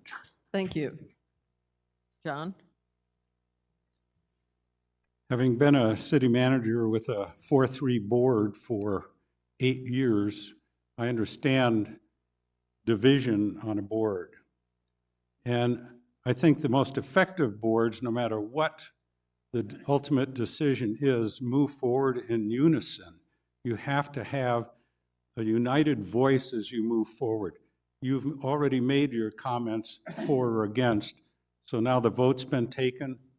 Move forward in unison. Thank you. Thank you. Jolene?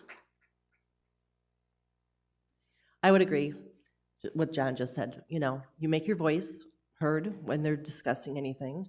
And if the vote is 6-3 and you don't get your way, then guess what? You have to still support what the board has decided. Because obviously the board feels that that was good for the residents. Thank you. Ronald? Yes, you would support it, but you may have something that is part of it that you particularly object to, and you should bring that up and discuss that during the thing, and maybe it could be a shift in what's finally decided. So be careful about that. Don't just say yes and no. Be careful and consider possibilities that related to what the final decision was. Thank you. Dory? I agree with the going with once a vote is done everyone on that board must agree and get along with it. Thank you. Anybody who hadn't spoken? Yeah, I just want to add that as a director, you have a fiduciary responsibility to the association. And once the association has spoken, which is the decision of the board, all directors have to support that decision. And I would have no problem supporting a board decision, even if I were opposed to it. Thanks. Thank you. I think everybody got to weigh in on that one, did they? Okay. Okay, the next question is for Rudy. Considering that some clubs have grown so large, the rec center does not have the facilities to accommodate the majority of that club's members at a meeting or event, would you consider limiting the number of members a club can have?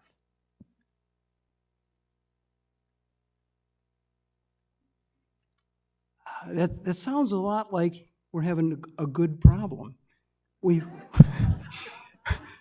Our clubs are so popular, they've grown too big for their spaces. And I don't know, right now, we are physically limited.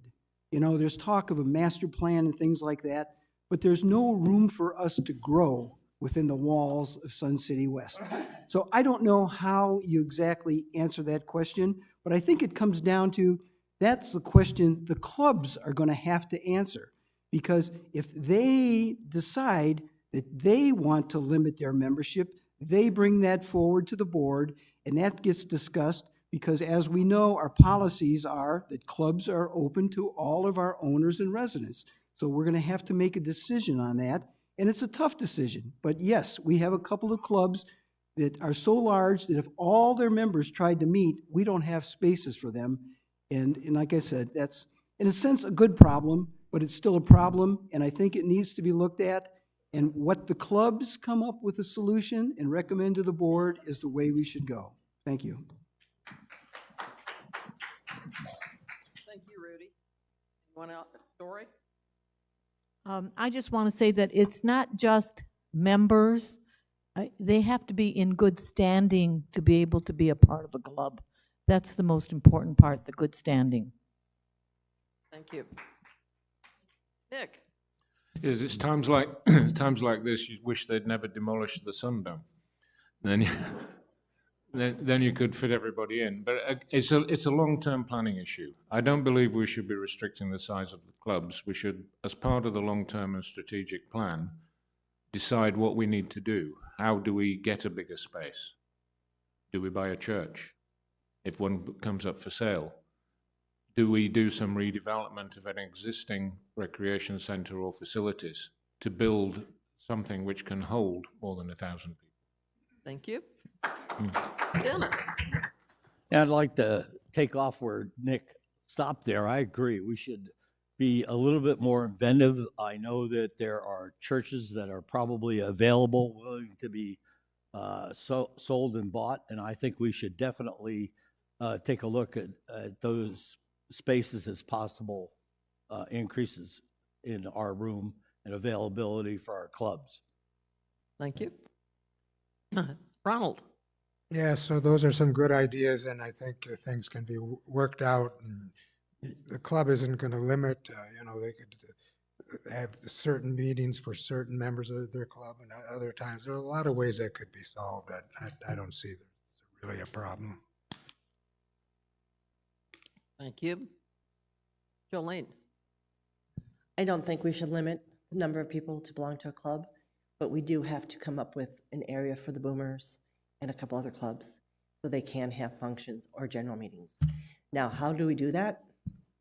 Long-term planning, a master plan. We have to think about that to see where we want to go. And maybe we do buy a church, or maybe we do buy some land, something that we can build.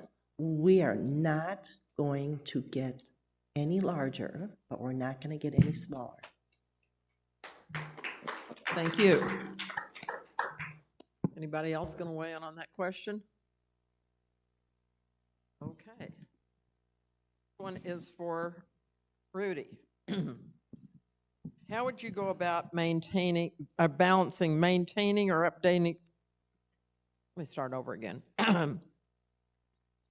How would you go about balancing maintaining or updating the community while at the same time controlling the budget?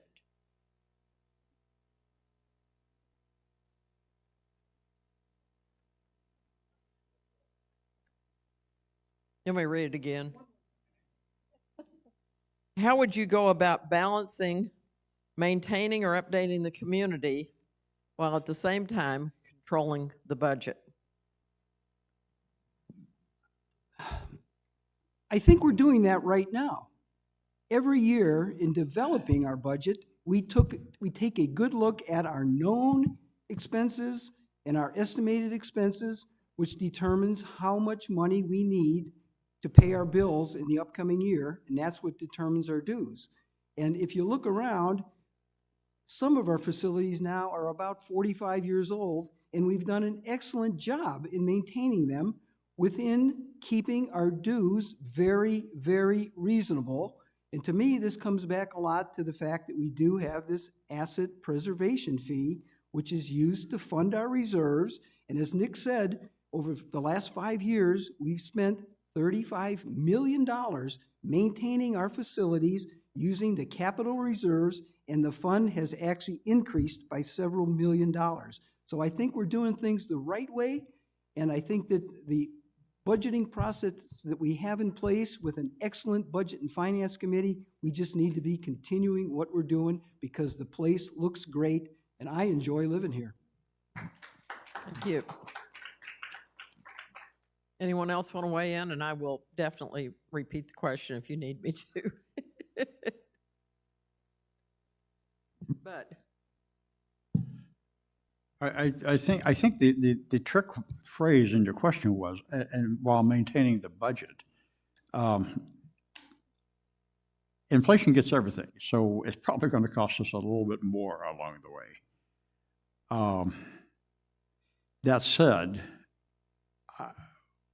I have to concur with Rudy's observation. I think we're doing a pretty good job. There's some things that we can improve on. But I would really like to know what the person means by controlling the budget. Yeah, that's the long pole in the tent right there. Yeah. Yes, sir, I stopped. Dennis, Yes, please read that again one more time. Sorry. quite all right. How would you go about balancing maintaining or updating the community while at the same time controlling the budget? I will pass on that. John? Well, that question really involves two different things. It involves one which is funded out of the asset preservation fee, and that's separate as far as maintaining new construction, doing some of those things for our buildings. And then you have our budget, which is operations.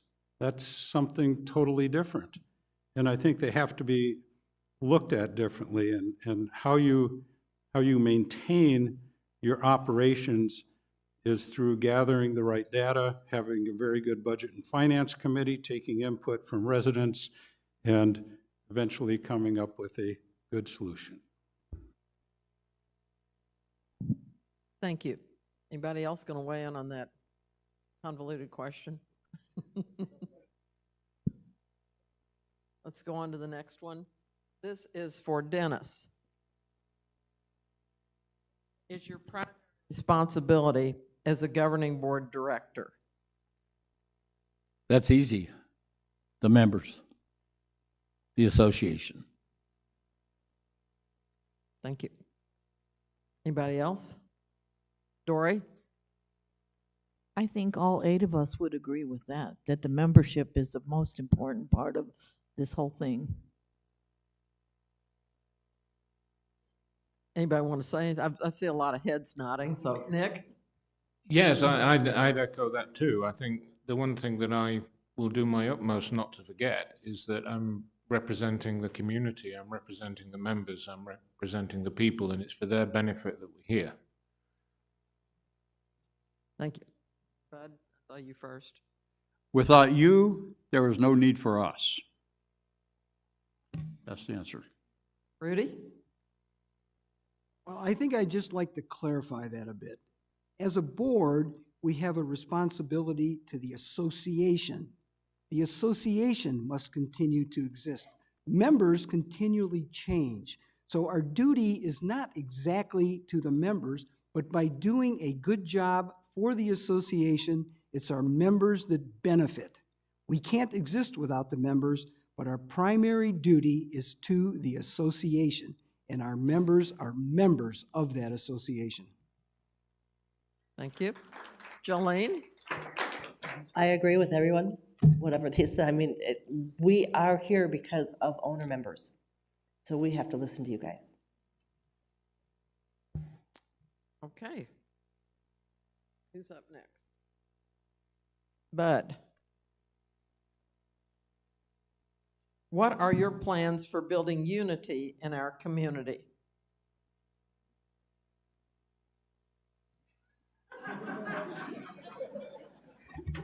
Next question, please.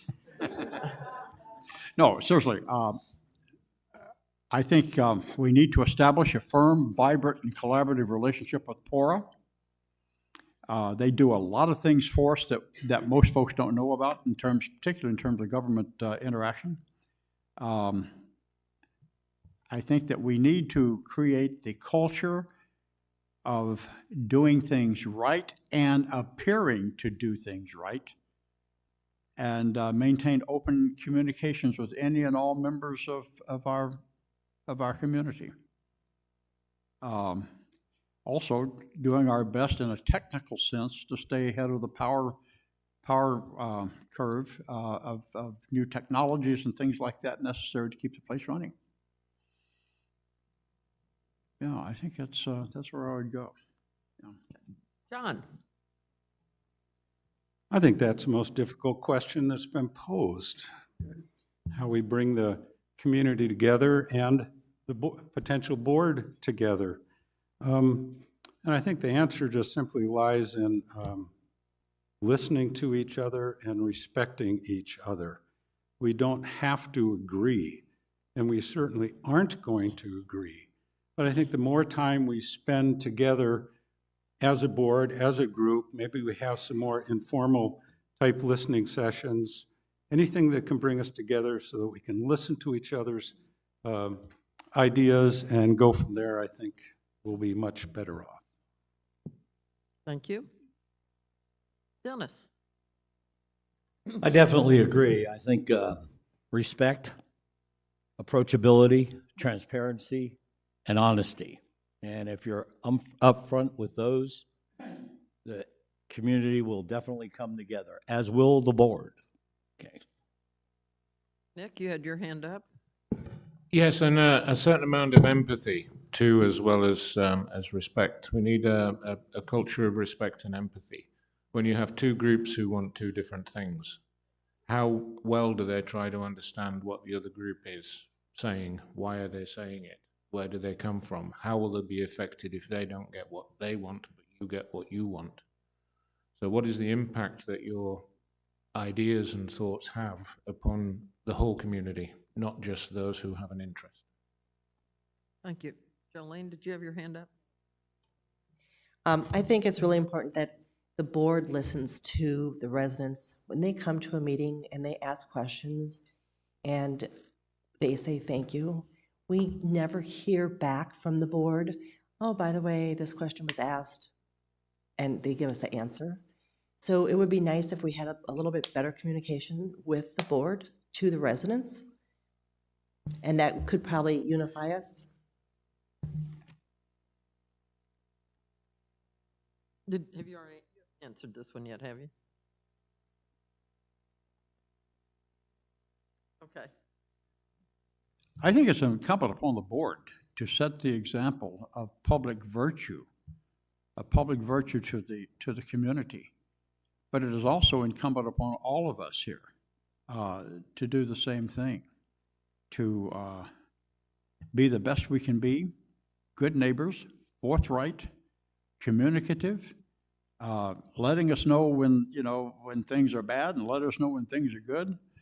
But I think we on the board in particular have an obligation to set the example of doing the right thing. Thank you. Anybody else going to weigh in on this one? Next question. Ronald. Ronald, what do you feel the current governing board isn't doing that you would change?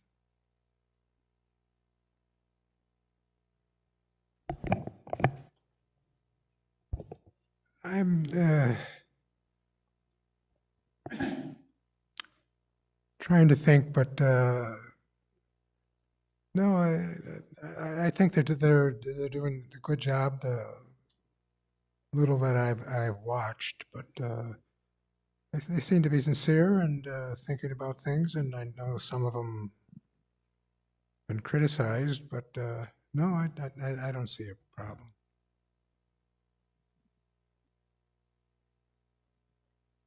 Thank you.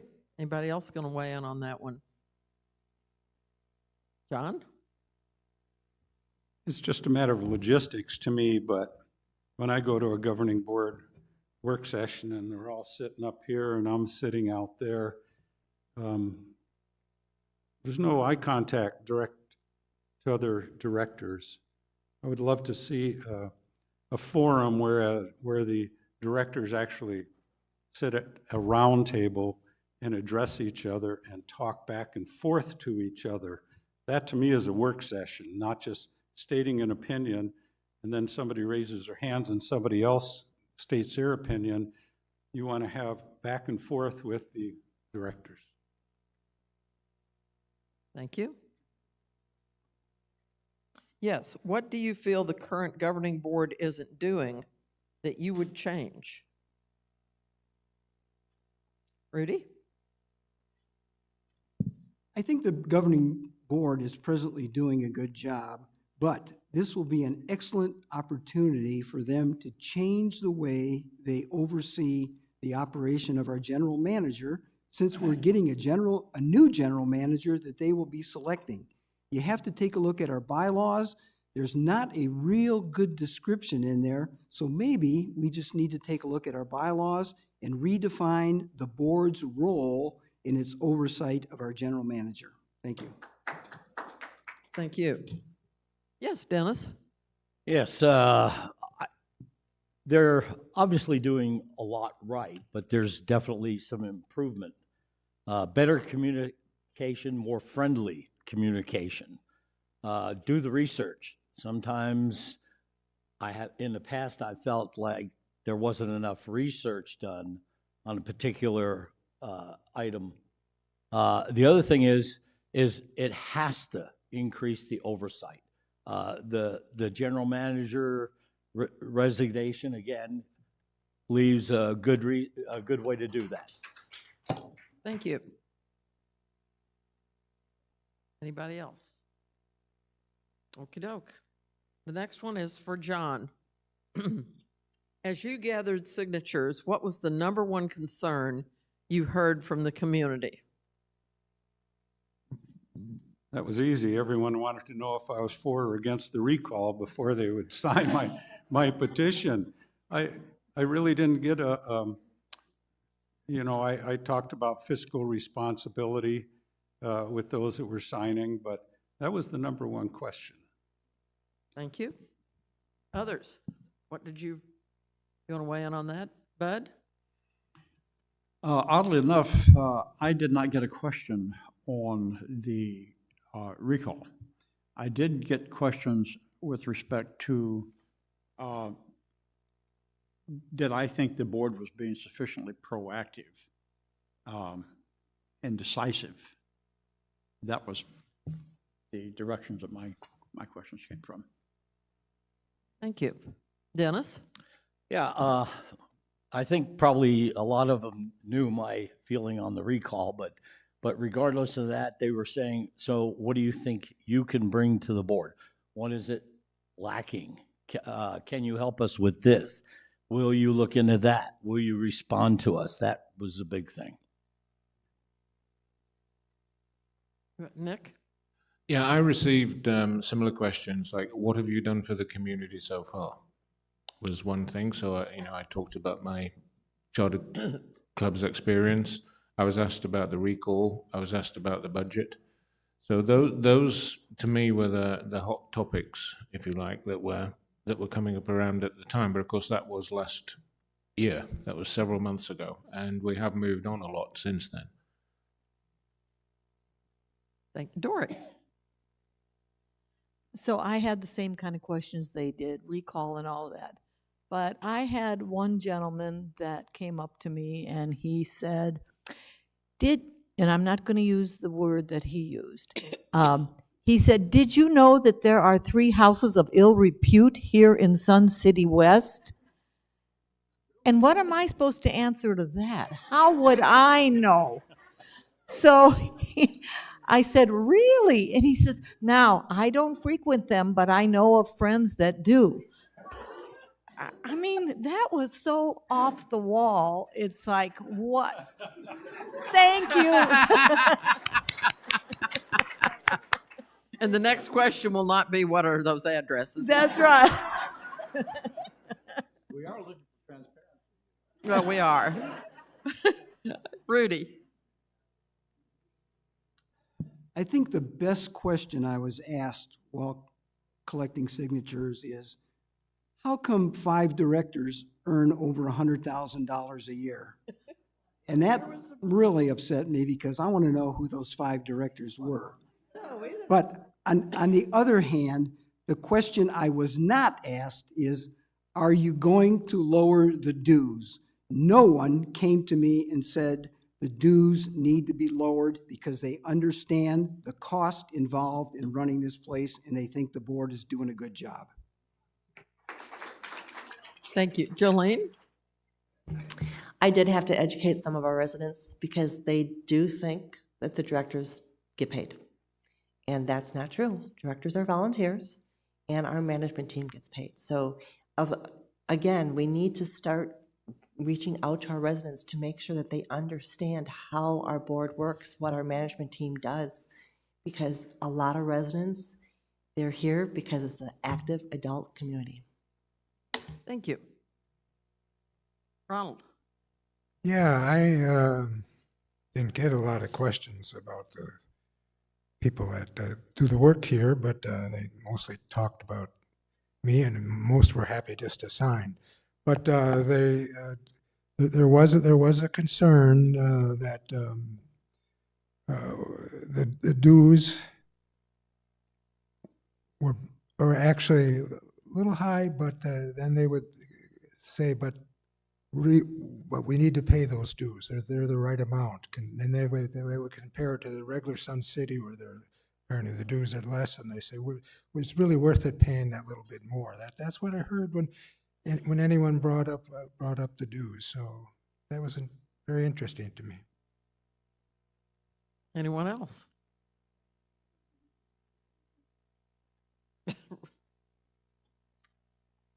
As you gathered signatures, what was the number one concern you heard from the community?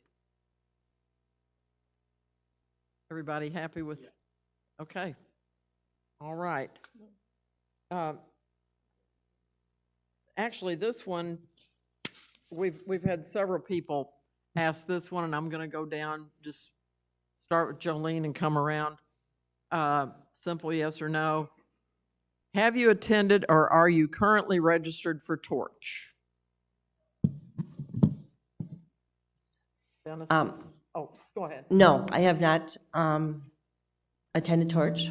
I worked for RCSCW for 5 years, so I know a lot of the ins and outs of everything.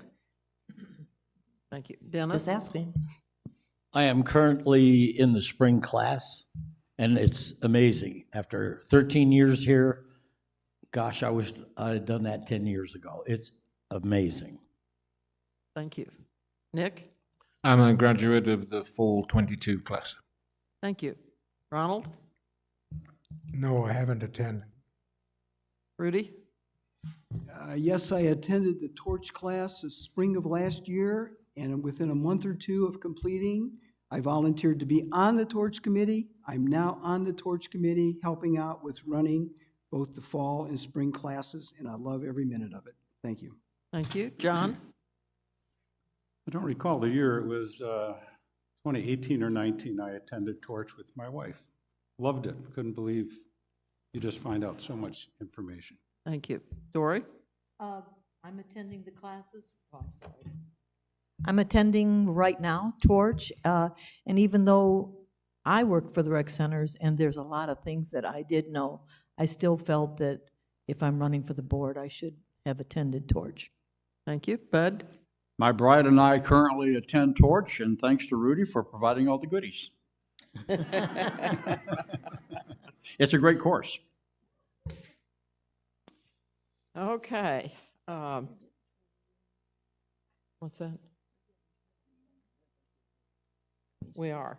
Just looks like we've got one more question. And this is for Jolene. How do you feel about raising golf fees? This is one we got from several people, folks, so. Raising golf fees, it's something that we really need to consider, not for the owner members, but for the outside players. We are the least expensive golf fees in this area. We are packed with our courses. And the fact of the matter is, if they're, I get the feeling that they're afraid that they're going to lose the $2 million that outside fee brings, except for if you raise the fee by $5 or $10, you're not going to have a problem. We are still going to be the cheapest. We have Pebble Creek, and at Scottsdale, they're $125 to $250. I believe the Grand is like $95 or $100 for golfing if you are an outside player. So what are we? 61. That's 61, and then you have to have a cart. And the carts, some people from Portobello, some people from the Grand, they come with their own carts, so we don't make any money on that. So yes, golf fees should be raised only for outside players.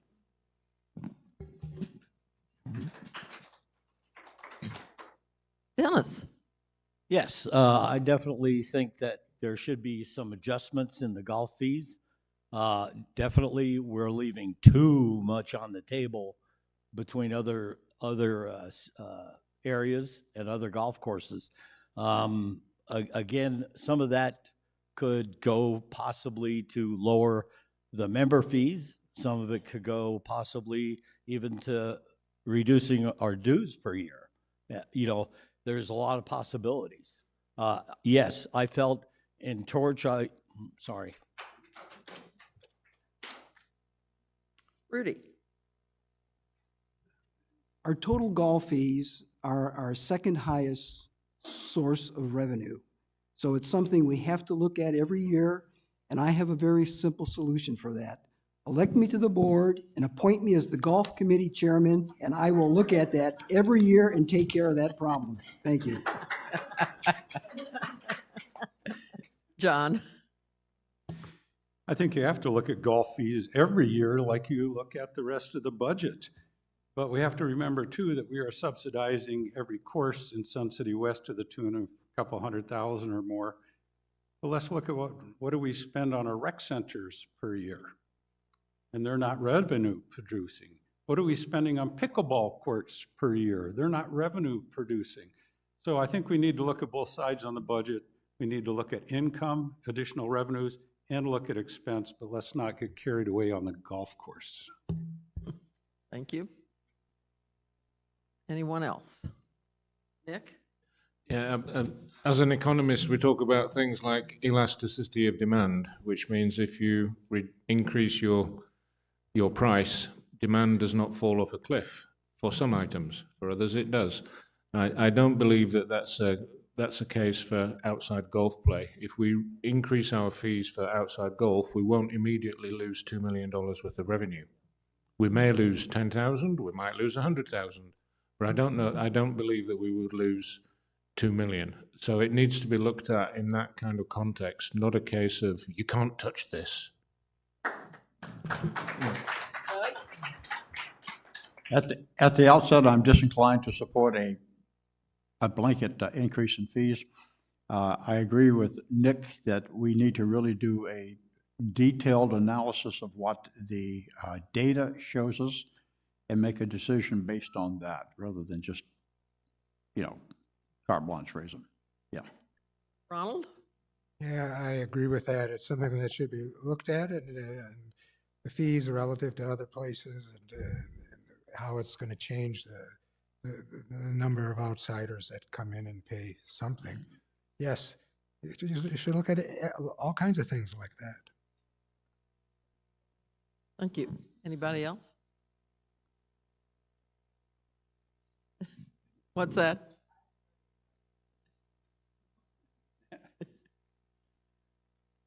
Okay. Thanks to all of you for fielding these questions and responding. I think we've seen some excellent responses. And I want to remind you that there will be a meet and greet next Wednesday night in the social hall. I believe it is 6 to 8. 6 to 8. And you can then ask individual questions of the candidates. We got several questions today that said this is for this person and that person. Well, we can't do that today. We need to ask general questions that affect our whole community today. But please come and do the meet and greet with the candidates. And don't everybody get up and leave yet, because the candidates are still going to have their closing remarks. But the one question that we've had that doesn't even pertain to this election is people want to know from Bud about the parking vote. So come talk to Bud either after the meeting or see him at Pora or come to the meet and greet. I just wanted to throw that in because we did have several questions that pertain to that, and I didn't want anyone to think that we were ignoring those questions. So we're now going to go into the latter part of our forum this morning, and we're going to start with Jolene and come back down, and every candidate will have 2 minutes to speak and give their closing remarks. And as each candidate finishes, then the next candidate should take up the mic and move on. Thank you. I have 2 minutes here. Okay, so I want you all to know that you as residents, member owners, are going to be my priority if I am on the board. I think it's very important when we get the new general manager that we make sure that the board and the board of the new manager understands accountability and what is considered there. We talked about that today, about making sure that they have that communication. We need to make sure that the Sun City West does not become a place just for the wealthy. So we need to keep our dues and our expenses as low as possible. We also need to look at, what departments, as we age, and I know I harp on that, but as we age, it's very important for community. So the events department, the clubs that people join, we need to make sure that that all is inclusive of making sure our owner members have access to that.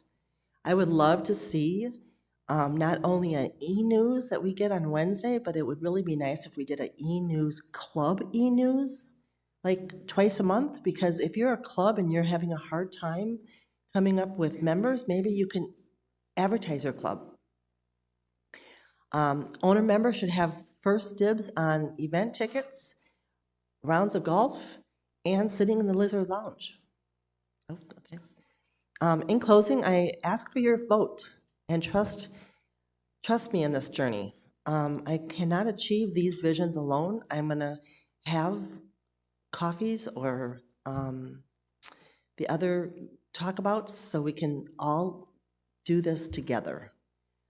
We have to make sure that this community is for the future of the generations of Sun City West. Thank you.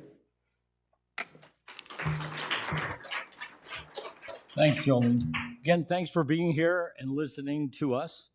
My experience in running for the governing board position has been, to say the least, interesting.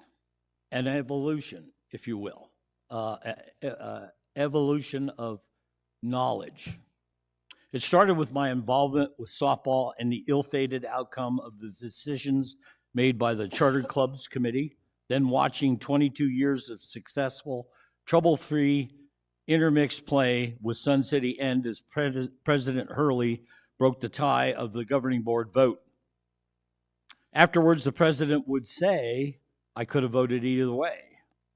The recall began during the summer. You already know. I joined, actively supporting the recall. If I criticize, then I'm saying I can do better.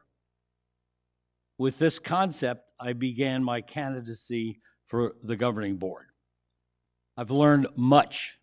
The close recall vote caused certain members of the rec center management and existing governing board directors to feel I was causing a major disruption in the community. Wrong.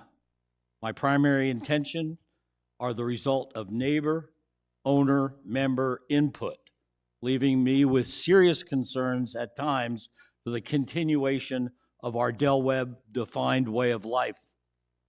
Nearly everyone had a story. My campaign has been and will continue to be hard work, but I have already reaped some rewards. No, I didn't pave a parking lot. I am amazed at how many members I've helped just by being out there and engaging with them. We need to follow this. I am not running against anyone here. I'm running with them for you. Make your choice, make your vote, make it count. Thank you.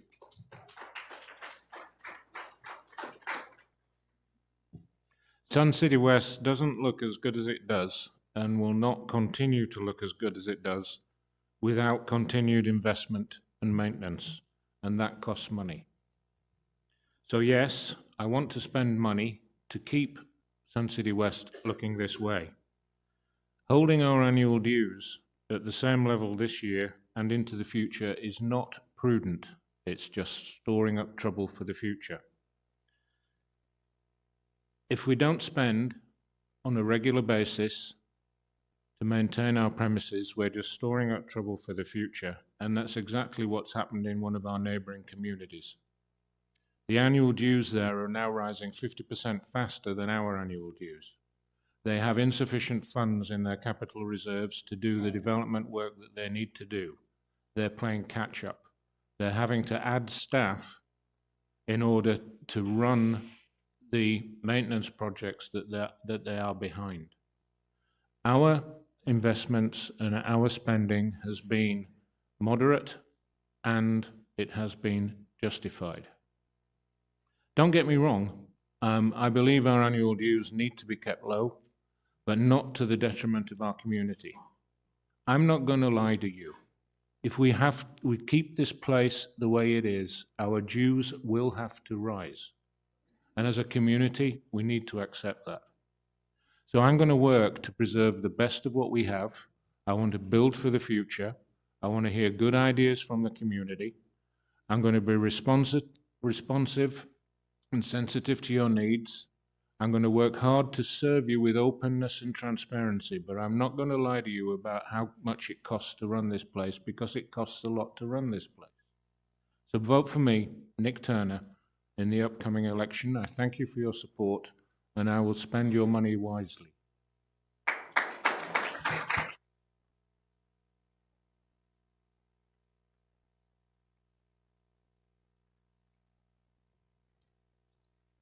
Hi, I'm Ronald Ames again. When I'm on the board, I will always be available to discuss matters and interests with citizens, in person, by phone, or email. I will hold public forums and focus groups with fellow citizens to hear their opinions on important issues. Some of you may be requested to join. Get their feedback. I have the skill as a marketing researcher to do this at virtually no cost. Others on the council may wish to join me when I have these focus groups and public forums. 3 current important issues. Imposing charges, special charges on events and activities. I want to see more about that. That's something that's being considered. I don't really want to have to pay extra fees just every time I go to an event or an activity, but it's something that needs to be discussed. One thing that is being discussed is street parking requirements. Our state legislature is about to pass a rule that says you can't enforce certain street rules where cars can park and so forth on streets. But our POR has already taken action to prevent that, because that's what the state legislature says. Citizens must vote to have those laws. They can't just be there already existing. Citizens have to vote, and we are doing that. So I suggest that in the March ballot, you vote yes on street parking requirements that we have now, and we're going to continue with those. Non-members using facilities without paying. We need to figure that out. I heard one of our executives here said that we're going to have to hire people to stand at all the back doors and prevent that from happening. Well, I don't think that would be very costly to do that. But we need to look at maybe some electronic cameras and ways of preventing that, because that's just people using our facilities, who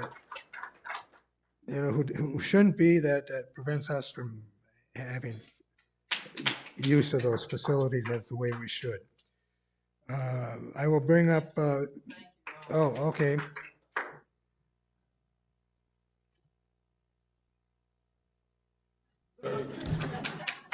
Folks, I thank everyone for coming here today or listening online. I think we've all learned a lot about this community, and I have no personal agenda, nor do I have any grandiose plans for really changing anything. Our governing boards have done a wonderful job over the last 45 years, keeping this place running very well at a very good cost to the owners. I'm looking forward to our 50th anniversary. I want to be here when that happens. I've listened to the questions and the responses. I appreciate what the owners took the time to do that. And I'll tell you what, I will not hesitate to make a decision on any issue when a decision is needed. But I will hear all sides of the story before I make that decision. I urge you, I ask you to vote for me. I will always work in the best interest of the association and the residents, because without the residents, this place wouldn't exist. And I thank you.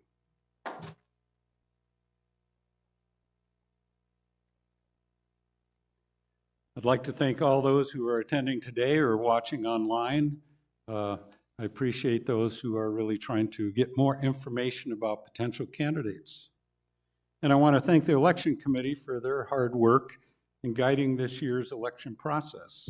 It has been a rewarding experience, and I have appreciated learning more about my fellow candidates. And I sincerely hope this forum has given you some insight into how each of us could contribute to the board. We each have our unique experiences and gifts. We all love this community and have our personal visions for the future of Sun City West. Now it's up to our residents to decide which of those visions and talents are needed most at this time in our board's history.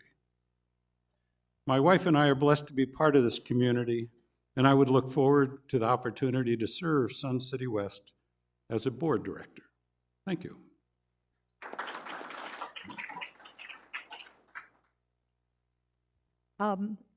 I probably am one of the least knowledgeable about the governing board, how it runs. But when I worked for the rec centers, I knew everything about the clubs and everything that was going on at that time. So for me to be on the governing board, it will be a real learning experience for me. But I am a hard worker. I've done a lot for the clubs. A lot of people know me, and they know how honest I am about everything. And I will do my best to work with the other governing board members to make this the best board there can be, and to help you as the residents with anything and everything that you might need. Please give me your vote. Thank you. Many thanks to you folks for coming out and listening in today. Many thanks to the election committee for all the work you have done. Many thanks to those folks serving on the current board of governors for all the hard labor they've put in, the sleepless nights they've had. And thanks to my peers who have come up and stepped forward and are prepared to take the spears in the chest. Nick's rather sobering observation, I think, are absolutely spot on. Costs are going to go up.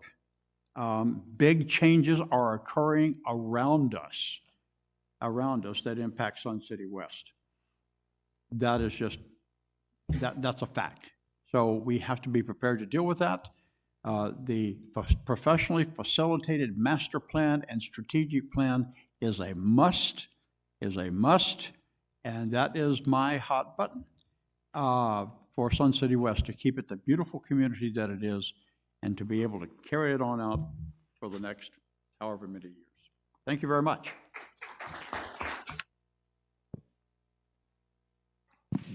All right, before we adjourn, I just want to remind everybody and mention we have the meet and greet next Wednesday.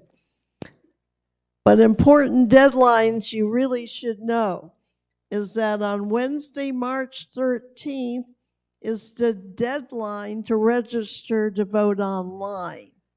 So if you've never voted online before in a governing board election or other elections we've had, like the recall, then you need to register by sending in your information to Member Services.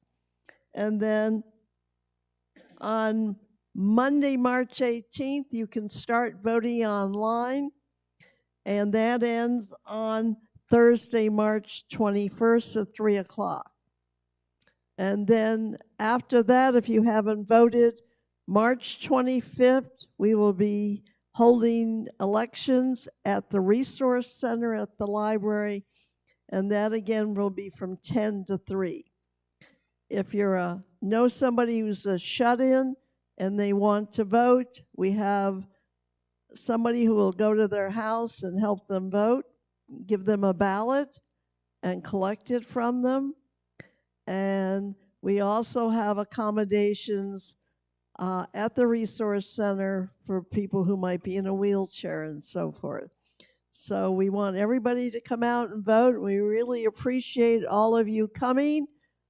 Thank you to my fellow election committee members and to our candidates. Yes, Dennis? One more question. Why is there a delay between the end of online voting and then the walk-in? I've been asked that probably 27 times. Well, one of the reasons is they have to get everything set up over at the Resource Center. Also, I think they have to switch how the voting is handled because it's a little different over at the Resource Center than if you sit there online. Online, they're going to send you an email that says, okay, it's time for you to vote, and you can vote. But at the Resource Center, you have to go in and you have to check in and all that. So they have to get all that set up. Okay, I think Jolene's got a follow-up that she'd like to ask, because we've been asked that a lot. Am I correct? RCSCW does all the voting. They Well, hire they that out. contract out. Yes, they The contract that out. committee is up there at the Resource Center. Correct. The rec center contracts out to a vendor. It's the Okay. same vendor we used for the recall Yeah. to handle the voting. Okay. Because it used to be done by Maricopa County, correct? Our voting? No? No. Yes. Yes. How long time ago? That's fine. I just was asking. The other thing is because we use a third-party vendor, they want to shut it down at the end of Thursday. That way they have Friday, which is a working day for them. They now know what rec center numbers have not voted. Oh. They don't know who has voted, but they know who has not, so that those numbers can vote on Monday. You And don't that have is double why- dipping. What's that? You won't have double dipping that way. Correct. Okay, Yes. perfect. So we need to allow them a work day for that. Yes, but Is it advisable, may I make an observation about the parking issue and the bill that we're going to be looking at? I think everybody's trying to get out of here, so. House Bill, Come up and talk to you after